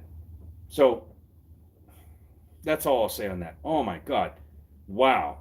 Chat, this keeps dying on me. Like, it keeps shutting down my access to chat. So we're going to have to just keep refreshing it and hoping that. I may have to go over here. Hold on. I'll go over here and try to go back in time and try to see it here, because YouTube does not like this, apparently. Little reaction there. Yeah. Say what you will about Trump, he did exactly what he said he would do. Okay? Cut taxes. That stimulates the economy. And by the way, can we go on a whole tangent here about taxes in general? Right? So the government already spends more than it has. The government already runs a deficit every single frickin' year. They never balance their budget. They have tons of extra spending dumped into these stupid programs of, well, I don't know, does a shrimp copulate if it's covered in cinnamon? Like, what that? There's all that kind of stuff in there. And our government keeps pushing, just, they're so lazy, because they're all career politicians, by the way, because they don't have any accountability for their actions, right? If you had term limits on them, that would be amazing. But they go into Congress, and once you get seated and once you make the right friends, you become a congressman for life. And that's your career. That is not meant to be a career. It's meant to be a civil service. And it is just disgusting. Again, I am not one-sided on this. Republicans like Mitch McConnell, Lindsey Graham, those kind of guys, they need to go. They're useless, garbage politicians. It should be, you should want to spend as little of your time as possible as a politician, from the disdain that should bring. But you guys got me going off the rails now. I'm sorry. But so there's money that any household that has a budget, right? You have an incoming revenue from your jobs or whatever revenue sources you have. And you have an expense budget, right? Okay, we got to spend this much on our cell phone bills and on our, property tax and whatever. Any logical household or business even would say, okay, our revenue has to exceed our expenses. Like, we can't spend more than we have. But the government gets a free pass on that, and they just spend away. They spend more than they have. It doesn't matter. They just go into more debt. And it it's meaningless. Like, you can raise taxes, you can lower taxes. It's meaningless to what the government's actually going to spend, because they're going to spend the same amount regardless. So regardless of how much they make, they're going to spend the same amount. They're going to go into debt, whatever. If you really want to balance the budget, if you really want to do that, you mandate a balanced budget like any logical entity has. Mandatory balanced budget. And ironically, again, conservative, libertarian here, ironically, the last time that happened was under Bill Clinton, and he did it. So good for him. That was back in the good old days. But you mandatory balanced budget, and if you want to increase revenue, you don't raise taxes, right? You can have, let's say you have, what do you think is going to attract more money? Is going to raise more money? If you have, like, I don't know, a 50% tax on 5 people, or a 3% tax on 1,000 people. You obviously want to lower the tax, right?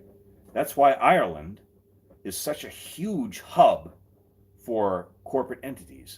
It's because Ireland has such a low corporate tax rate that a lot of businesses choose to headquarter their businesses there. So Ron Rule was a guy on Quora. He was the head of As Seen on TV, actually. One of my friends on Quora, actually. Good guy. And he said that the optimal tax rate, if you want to maximize revenue in the U.S., is 3%. 3% tax on everything. 3% income tax, 3% state tax, 3% sales tax, 3% corporate tax, 3% across the board. Can you imagine how many businesses internationally would suddenly be like, hell yeah, I'm going to the U.S.? We'd be flooded with business headquarters, and we'd be taxing all of them. And you won't see that nowadays, because when you say we're going to lower corporate tax, everybody gets upset. And they say, oh, well, no, you're going to lower corporate tax. It's going to help the elites. No, God, no. It's not going to help the elites. It's going to help everybody. You got to look out for common welfare. Actually, you don't. You really shouldn't look out for common welfare. But that's the way our society goes. Sorry. I have been on a tangent for so long here.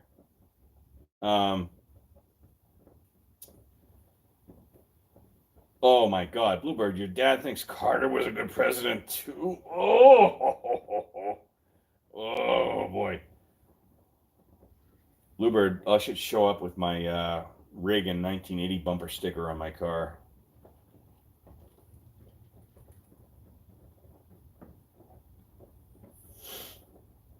Absolutely corrupt as hell. You know what's really funny about Biden?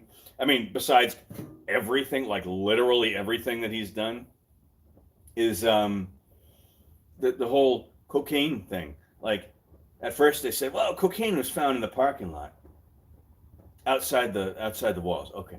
And then, oh no, cocaine was found in the library. Now they're switching it, like literally every 5 hours. They're switching. Well, the cocaine was actually found here, and the news media is like, gosh, I don't know what could have happened there. It's total mystery. And you've got Hunter Biden, who's a coke fiend. He was in the White House that whole time. Like, oh.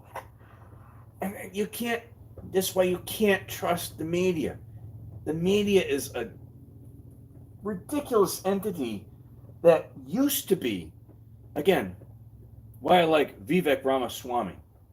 He went on CNN and they asked him, they started trying to incriminate Trump stuff and asked Vivek about that stuff. And he said, listen, I'm the guy running against Trump for this, but I'm asking more questions than you are. Like, you're the media. You're supposed to be going after this government corruption. You're supposed to be asking the hard-hitting questions, and you're focusing on this. Like, do your job.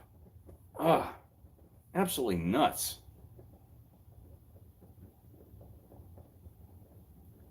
Hold on. Chat died again. I'm sorry, guys. It just keeps happening. Maybe one of these days we'll get it right. Maybe I'll get my laptop out here at some point. And I'll keep it from failing.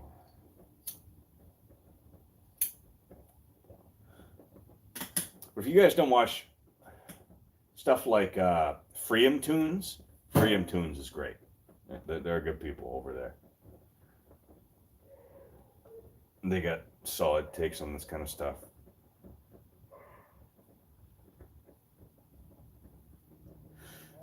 No, it's not coming up. Hold on. Let me see if I can bring it up here. Chatty chat McChatster. Live chat. Okay, there we go.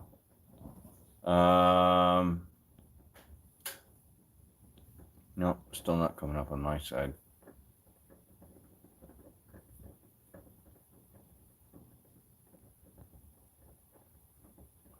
God, I can barely read that. Come on, phone. Really hard to read over here. Hold on.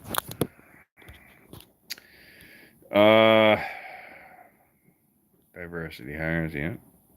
Trump orange man bad. Yep, that's the sentiment these days. What's up, Scripty?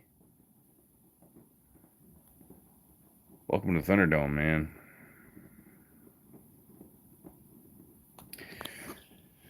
What do we got? Sorry. Looking like Hunter Biden now, huh? Goodness.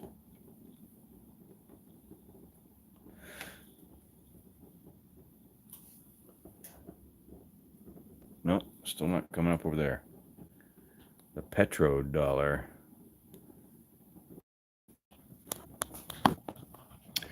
It's not working correctly.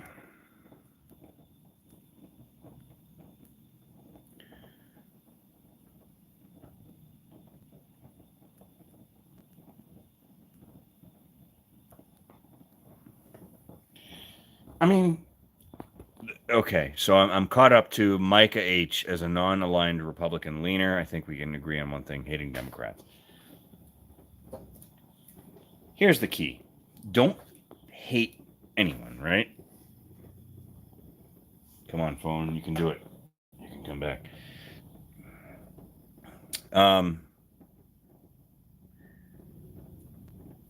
There are ideologies you can hate, right? There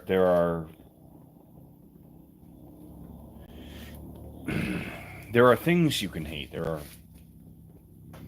ideas you can hate, but you don't hate people.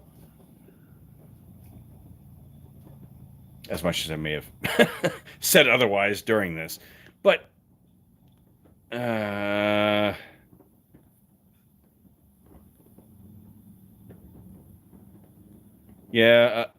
I gotta go back here, find where I left off.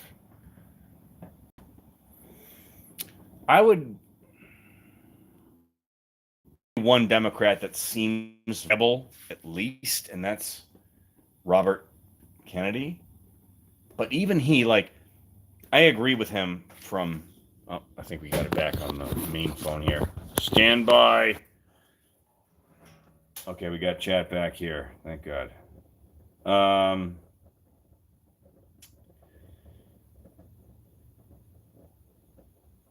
The one thing we can agree on is, yeah. Okay, so Robert Kennedy's not bad if you have to go Democrat, if you have to vote Democrat. I don't think he's good in any other scenario, other than the fact that he opposed the mandatory vaccination stuff. Like, at any other point in time, again, going back to our roots as a country, the way the government treated us during the COVID crisis, that was deplorable. That was disgusting. Our forefathers would not have stood for that level of, well, I'll give up a little bit of liberty for some security. No, absolutely not. And this goes back to a fundamental message that another guy in Quora I know, Andrew Post, described as what makes America different. And you really need to hear me out on this. What makes America different from European countries and other countries of the world? Stand by. So while other countries of the world, with their feudalism and the kingdoms and the parliaments that they had in the 1700s and previously, those governments were concerned, and the focus was on the welfare of the state as a whole, right? The focus of, this feudal kingdom or this, government. It was about the welfare of the people and the state in general. And America was designed with a thought that, you know what? What if instead of focusing on the welfare of the state, we focus on the maximum freedom of the individual within the state, right? Like, a utopia, that's a goal, right? You guys have that as your goal. Here in America, we're not focused on making a utopia. We're focused, that's not the highest goal. The highest goal is the maximum freedom of the individual. That is the highest good that you can achieve. Okay? And that was the gamble that the founding fathers took. And they did it using the Bill of Rights and the Constitution. And they did it saying, you know what, we're going to make this gamble that it shouldn't be up to the government, it shouldn't be up to all these people to decide what's the best for the community at large. The only highest good is the maximum rights and freedoms of the individual. That is what they said. And that is the experiment that took us off the radar and just put us in the stratosphere of being the best country in the world. Sorry, anybody that's watching from other countries. But that idea, that ideal, needs to hold true. And I feel that's what a lot of politicians today don't understand, is that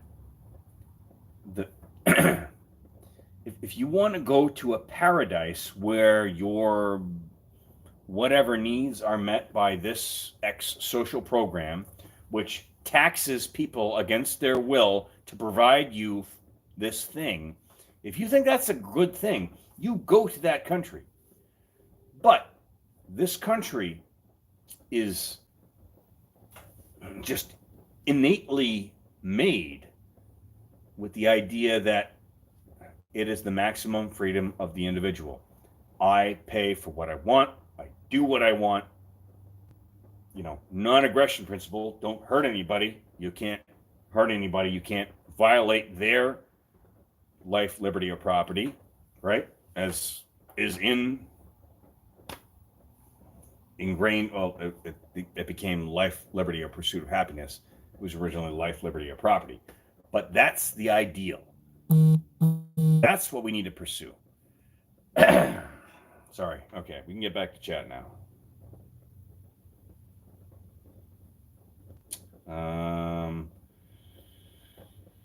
So Micah said, screw your bullcrap environmentalist bull. I think environmentalism has its place, but it's being approached from the wrong direction.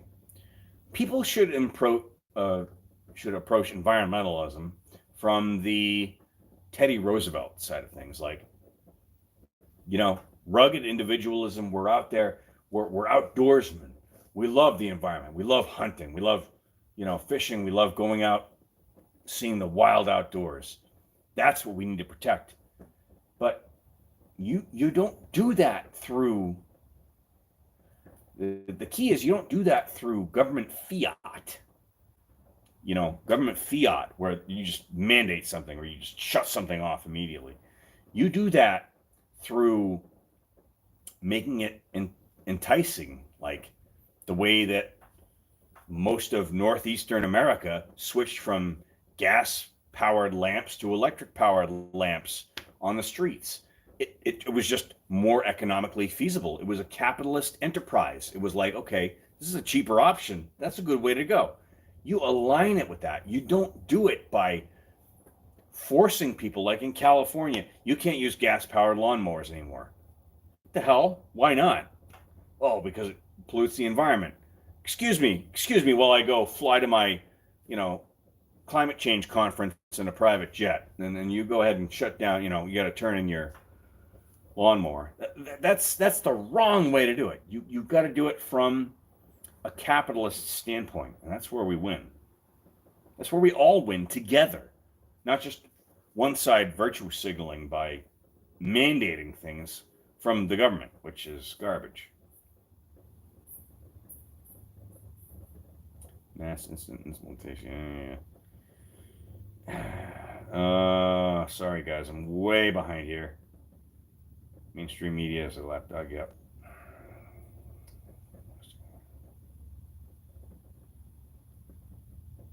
Get my news from independent online sources. I get my news from.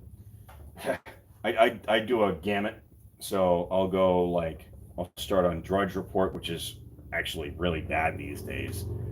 They hate Trump so bad they're willing to do anything to slander him.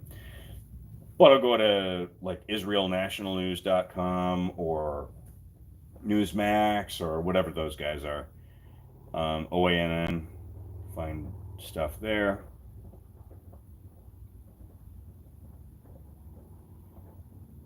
Freedom Tunes, yeah. Liberal Hive Mind, I haven't checked that one out. Memology 101, yeah. Bluebird, I do watch Memology 101, absolutely. Debunkers, yes. Well, if you can't see, then this is the actual, yeah, those guys are great. Their stuff on college debt, student debt was phenomenal. But I would say there's another guy that did a video on student debt that's synonymous with it, but he nailed it, I think, more to the point than they did. And that was about how he really honing in on the point that government subsidizes, right? Government already subsidizes any university for whatever, and then has people mandated from the state government on their board of directors, and it's just what a sham. And they build up their gainings, their tuition, all the money they bring in. They're building it up in coffers, or endowments they call it, and just it's ridiculous. Don't go to college. I'm telling you, don't go to college. Just get into a trade, whatever. Certified meme expert. Jib jab. Oh man, Conehead. Oh wow, you're going back. That's old school. That's like 10 years ago. Jib jab. They used to do good stuff. Yeah, I don't hate people. I hate the massive ideology. Yeah, that's true. RFK Jr. is okay. Again, he's okay from an individual COVID rights expert, but His other policies are not okay. I'm sorry. He's still in that realm. Yeah, Reagan was the best. Trump was the modern Reagan. I'm sorry to if anybody is offended by that, but Trump was the modern Reagan of our era. Total outsider, just coming in, barging in, breaking all the rules of the liberal politicians, breaking all, even the conservative, breaking all the rules of, well, this is how politics is supposed to go. No, your rules are garbage. Just do this for the people. That's all it is. Move. Israel says their capital is Jerusalem. You move it to Jerusalem, period. And he did it. And they, how could you do? Oh no, what a. I went to that inauguration, by the way, in 2016.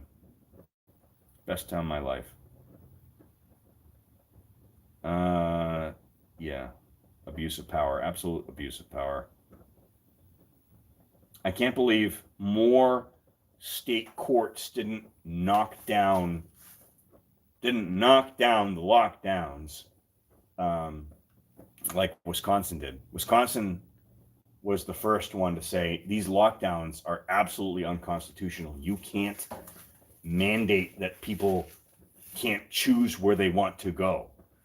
You know, that was wild. And that's where we actually, funny story, we funneled a lot of our draft and on-premise beer up to there because we couldn't sell our kegged beer anywhere here because the state mandated we shut down all the restaurants. So we funneled it all up into Wisconsin.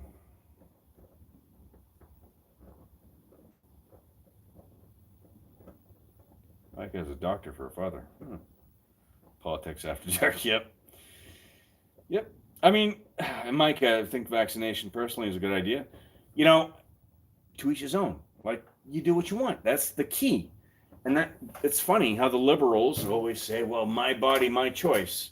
But if it happens to be about vaccination status, well then, no, not your choice. You better get it or else. I went with the least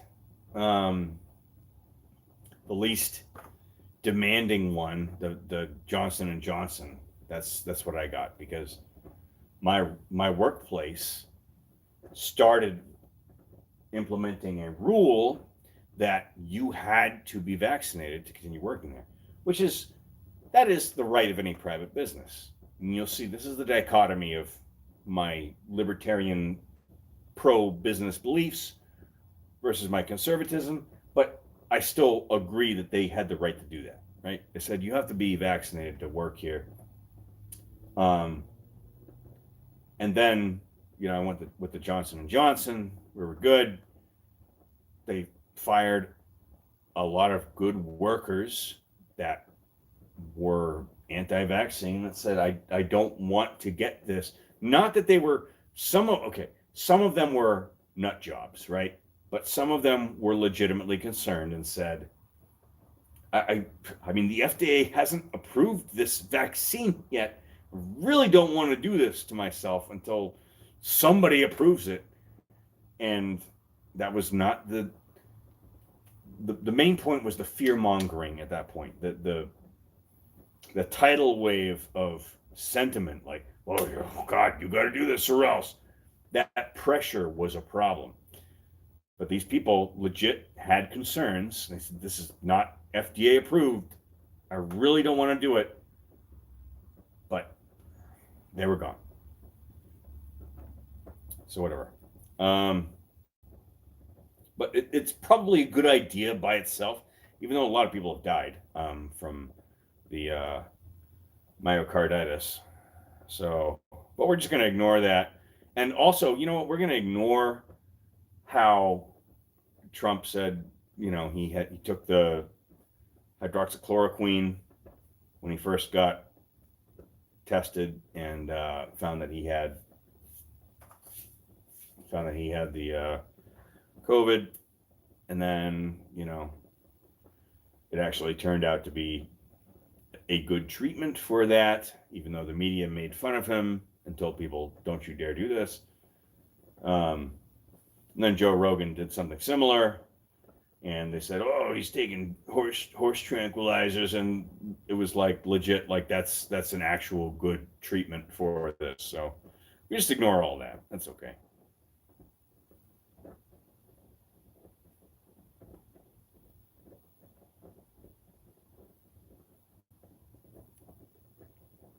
COVID vaccine, absolutely. Oh man, yeah, saying everything that I was talking about here.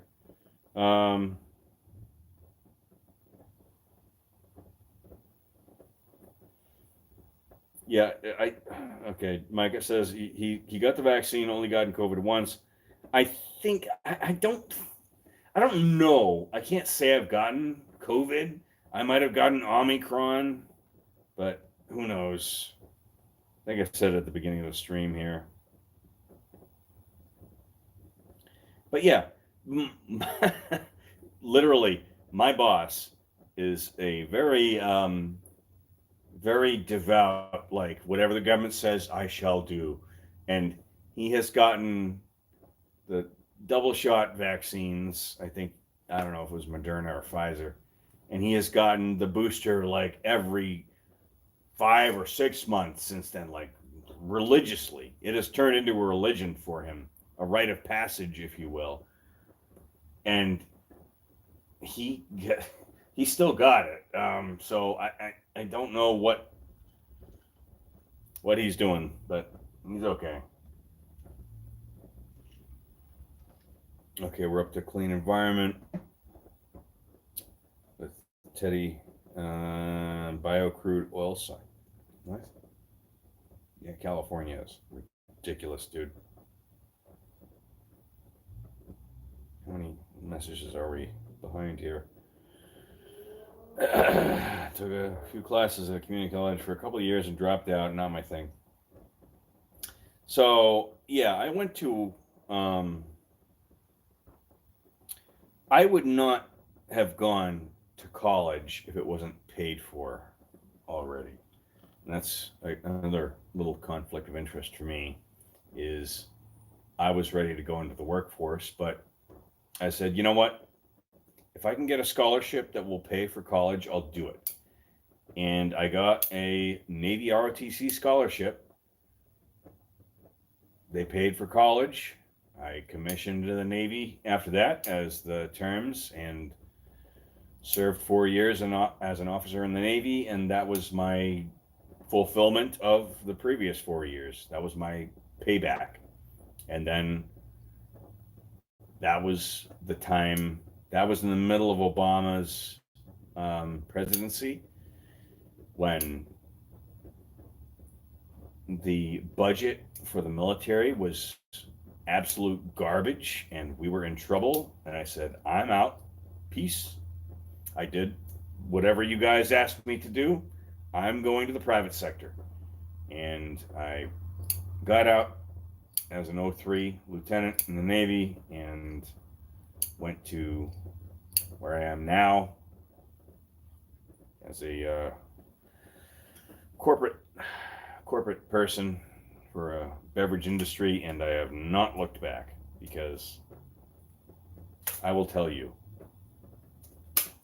we were trading parts between ships just to pass congressional inspection. Like, it was bad. It was really bad. There was no budget for us to stay seaworthy as ships. So what we would do is the government had the in-serve inspection, and they would send the in-serve inspectors. We would get heads up that they were coming, right? And so we go to the nearby ships in the basin, and we say, hey, all right, listen, my number one reverse osmosis unit is down. I need this motor. I need whatever this for the Aegis system. And we would cannibalize parts, get them on the ship, go through the inspection. Good. They would leave. We return the parts. The next ship is coming up for inspection. They get the parts. Like, it was bad, right? Just couldn't get anything. And you go through your ticket system. If you try to do it normally, you go through the ticket system and it goes through third parties and goes through the CAS rep system, and it's like government bureaucracy times 1,000. Like, imagine you try to order something on Amazon, but it has to go through 50 other websites before the order gets placed. It was awful, absolutely awful. But anyways, so that was all done, and now everything's good. Working for the private sector, if I beforehand in the Navy, if I needed to move a $1,000 part from, you know, here to there, it would take a month, 3 months maybe. But nowadays, I say I want to move a truckload of vodka from here to there. It's done in a day. The budget is there. The private sector, it's great.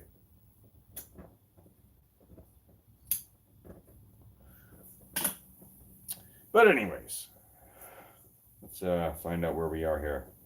Get out of here. Well, we got a bug here. What it is? June bug? Probably a June bug. I'll try to ignore him. He might scare me again. Cuomo was a straight up dick. Cuomo was absolutely a straight up dick, and also a womanizer, as most Democrats are. Like, not most Democrats, I shouldn't say that, but most Democrats in leadership, like they enjoy calling people out and being the righteous ones. But I mean, Ted Kennedy and all those, I mean, it's nasty. And the chat died again. I'm sorry. Oh, wait. No, there we go. Okay, it's back. Ivermectin, yeah, that's the one. The horse paste. Oh, wow, we missed a lot more than I thought here. Cuomo was a straight up dick. Yup. Yeah, Jib Jab was good.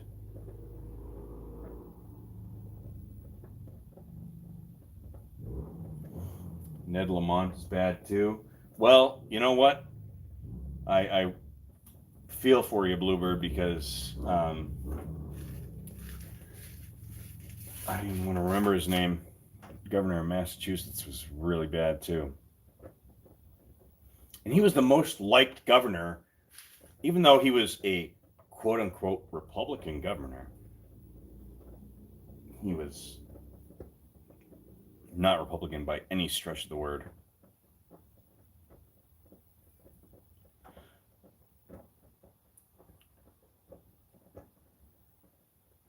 Oh, Micah, you're about to go into college. What are you going in for? Dinkster's going into an apprenticeship. Is that for electrical stuff? I think you said, Dinkster? Or was it plumbing? I don't remember.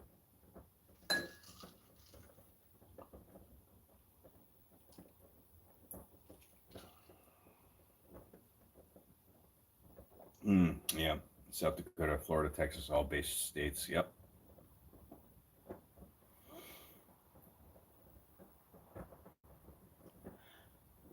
So, to be fair, to tie this all together, maybe I'll get even more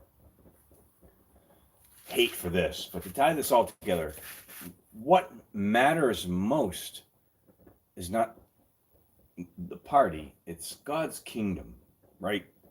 So we have a system on this world that we partake in, but what does the rule of this mayor or this governor or this president matter when there's an actual king of the universe that in the book of Isaiah says, the government will be on his shoulders. He shall be called the King of Kings and Lord of Lords. Does any of this matter when there is a king above all of us, and everything will be subject to him? Every knee, whether you believe him or not, whether you acknowledge he's true or not, whether you say, well, God's a good idea, but I don't believe in him, whether you think that or not, that your knee will bow and your tongue will be forced to confess that he is the King of Kings and Lord of Lords. What does any of that matter? So he conquered all of it. And he clearly told us, he said in the scriptures, you will face many problems in this world, but fear not, for I have conquered the world. And that's where our faith has to come in. And if you don't have that faith, don't worry about it. Don't be afraid, but take some time on, when you're lying in your bed tonight or whenever, to talk to him and say, God, if you're real. Wow. Camera's feeling the impact here. God, if you're real, Jesus, you proclaimed yourself to be the King of Kings and the Lord of Lords. Is my name written in your book of life? Is my name written on your hands, the hands that were pierced?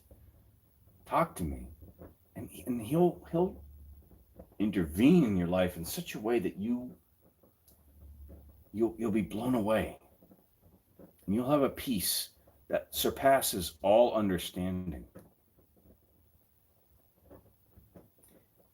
I have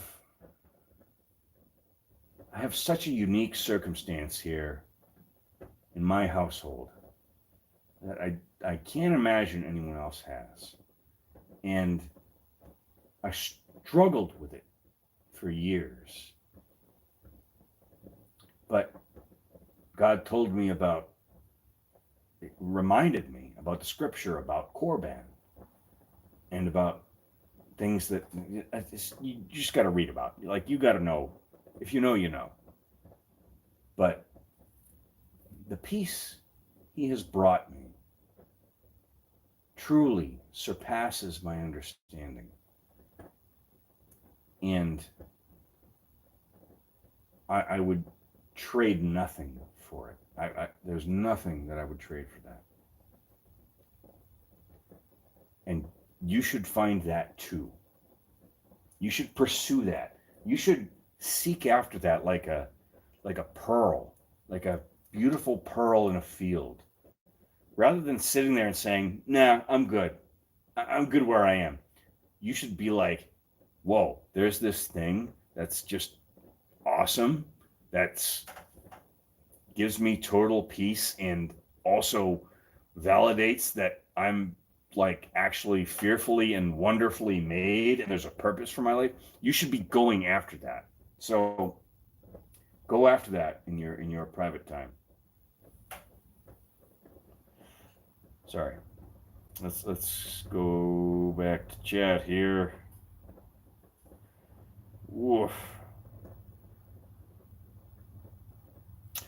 Big problem with New York State government is the majority of the people live in New York City. And that is the exact problem with the Chicago people. I have another friend in Illinois, in Chicago actually, that says the same exact thing. And he says he's one of the few conservatives in Chicago proper. He's actually a teacher, right? And he says, you would not believe the amount of people in my profession, my fellow teachers and stuff, and we talk in the break room and whatever, and they talk about, oh man, this violence is so bad and the taxes are so bad and we're just, everything sucks. And literally, these are the same people that are voting in the same Democrat mayors every single year expecting something different. Like, dude. And these Democrat mayors are saying, well, you know what? Yeah, it shouldn't be too bad of a crime for them to do this or that. So, just let them free. Just let the violent criminals go. And that's the thing that blows my mind. But that's where those of us that believe come in and say, okay, neither of those positions are sufficient, because the real problem is the family. The real problem is familyhood and having fathers in the family, the destruction of fatherhood. That's a huge one. That's a huge part of it. Jonathan Kahn wrote a great book about the turn of the old gods. The old gods that would demand sacrifices of children from the mothers and that kind of thing. It's not as blatantly intense as that, but when you look at abortion and stuff, it's pretty close. Using a pair of scissors to puncture out a baby's brain through the base of the skull, that's pretty barbaric. And I firmly believe that in 100 years, we'll look back on abortion as being as barbaric and socially unacceptable as we look at slavery today. Because slavery was barbaric and unacceptable. And I think in 100 years, we'll look back and say, as a society, what the hell? That's disgusting. How would you do that? So that's that. But I'm hopping all around here, guys.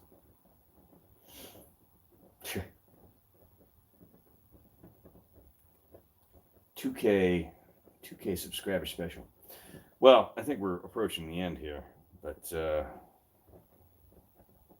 needs to be other stuff addressed. First, to be able to get rid of abortion, make better sex ed, and teach responsibility to people. Red pills.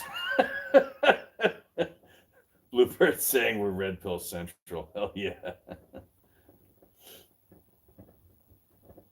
Oh, Waylon. Oh, man, I missed you, Waylon. Waylon said if I weren't at a birthday party right now, I'd sit by the fire some more. Congrats, similar to the named friend. Yeah. I always when I comment on Waylon's videos, I say my similarly named friend, so that's awesome. That's cool. Yeah, good stuff.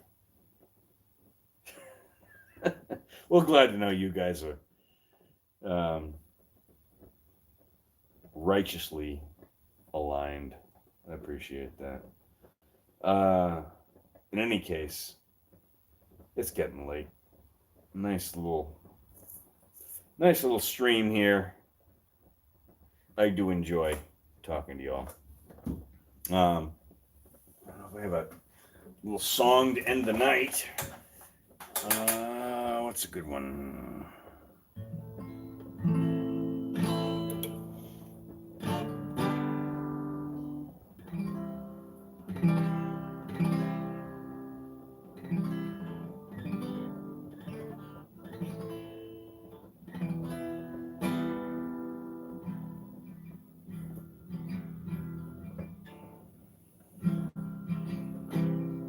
Oh, Irish song. How about an Irish song?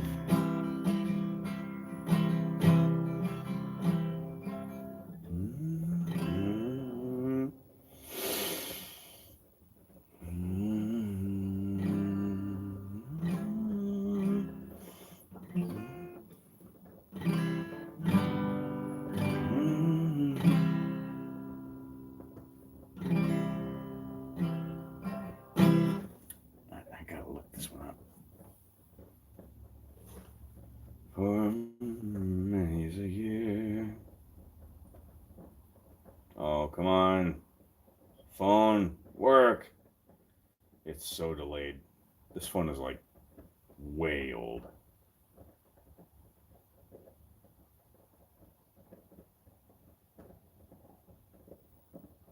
Okay, there we go.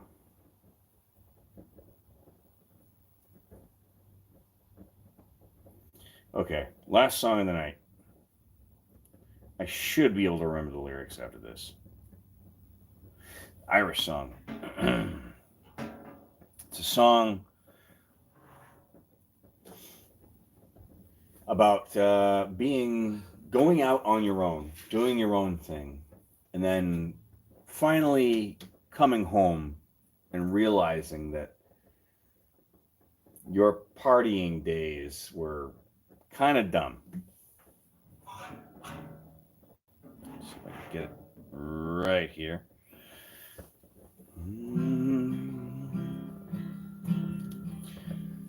I've been a wild rover for many a year, but now I'm returning. Oh no! Hold on. I gotta get this in. Stop it! Come on. Turn on rotate mode. Wow, this old phone does not have rotate mode. Let me see if I can put it here. I've been a wild rover for many a year. I spent all my money on whiskey and beer, but now I'm returning with gold in great store. I never will play the wild rover no more, and it's no, nay, never.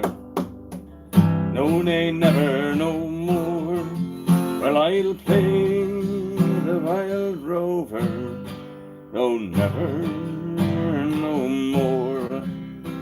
I went to an alehouse I used to frequent. I told the landlady my money was spent. I asked her for credit, she answered me nay. Such a custom as yours I could have any day, and it's, excuse me, no, nay, never. No, nay, never, no more. Well, I'll play the wild rover, no, never, no more. And out of me pocket took 10 sovereigns bright, and the landlady's eyes opened wide with delight. She said, I have whiskies and wines of the best, and the words that I said I was surely in jest, and it's no, nay, never. No, nay, never, no more. Well, I play the wild rover, no, never, no more. I'll go home to my parents, confess what I have done, and I'll ask them to pardon their prodigal son. And if they caress me as oft times before, well, I never will play the wild rover no more, and it's no, nay, never. No, nay, never, no more. Well, I'll play the wild rover, no, never, no more. And it's no, nay, never. No, nay, never, no more. Well, I'll play the wild rover, no, never, no more. All right, guys, rock and roll. Thanks for joining us tonight. We'll see you later. Cheers. How do I shut this off? I don't even know.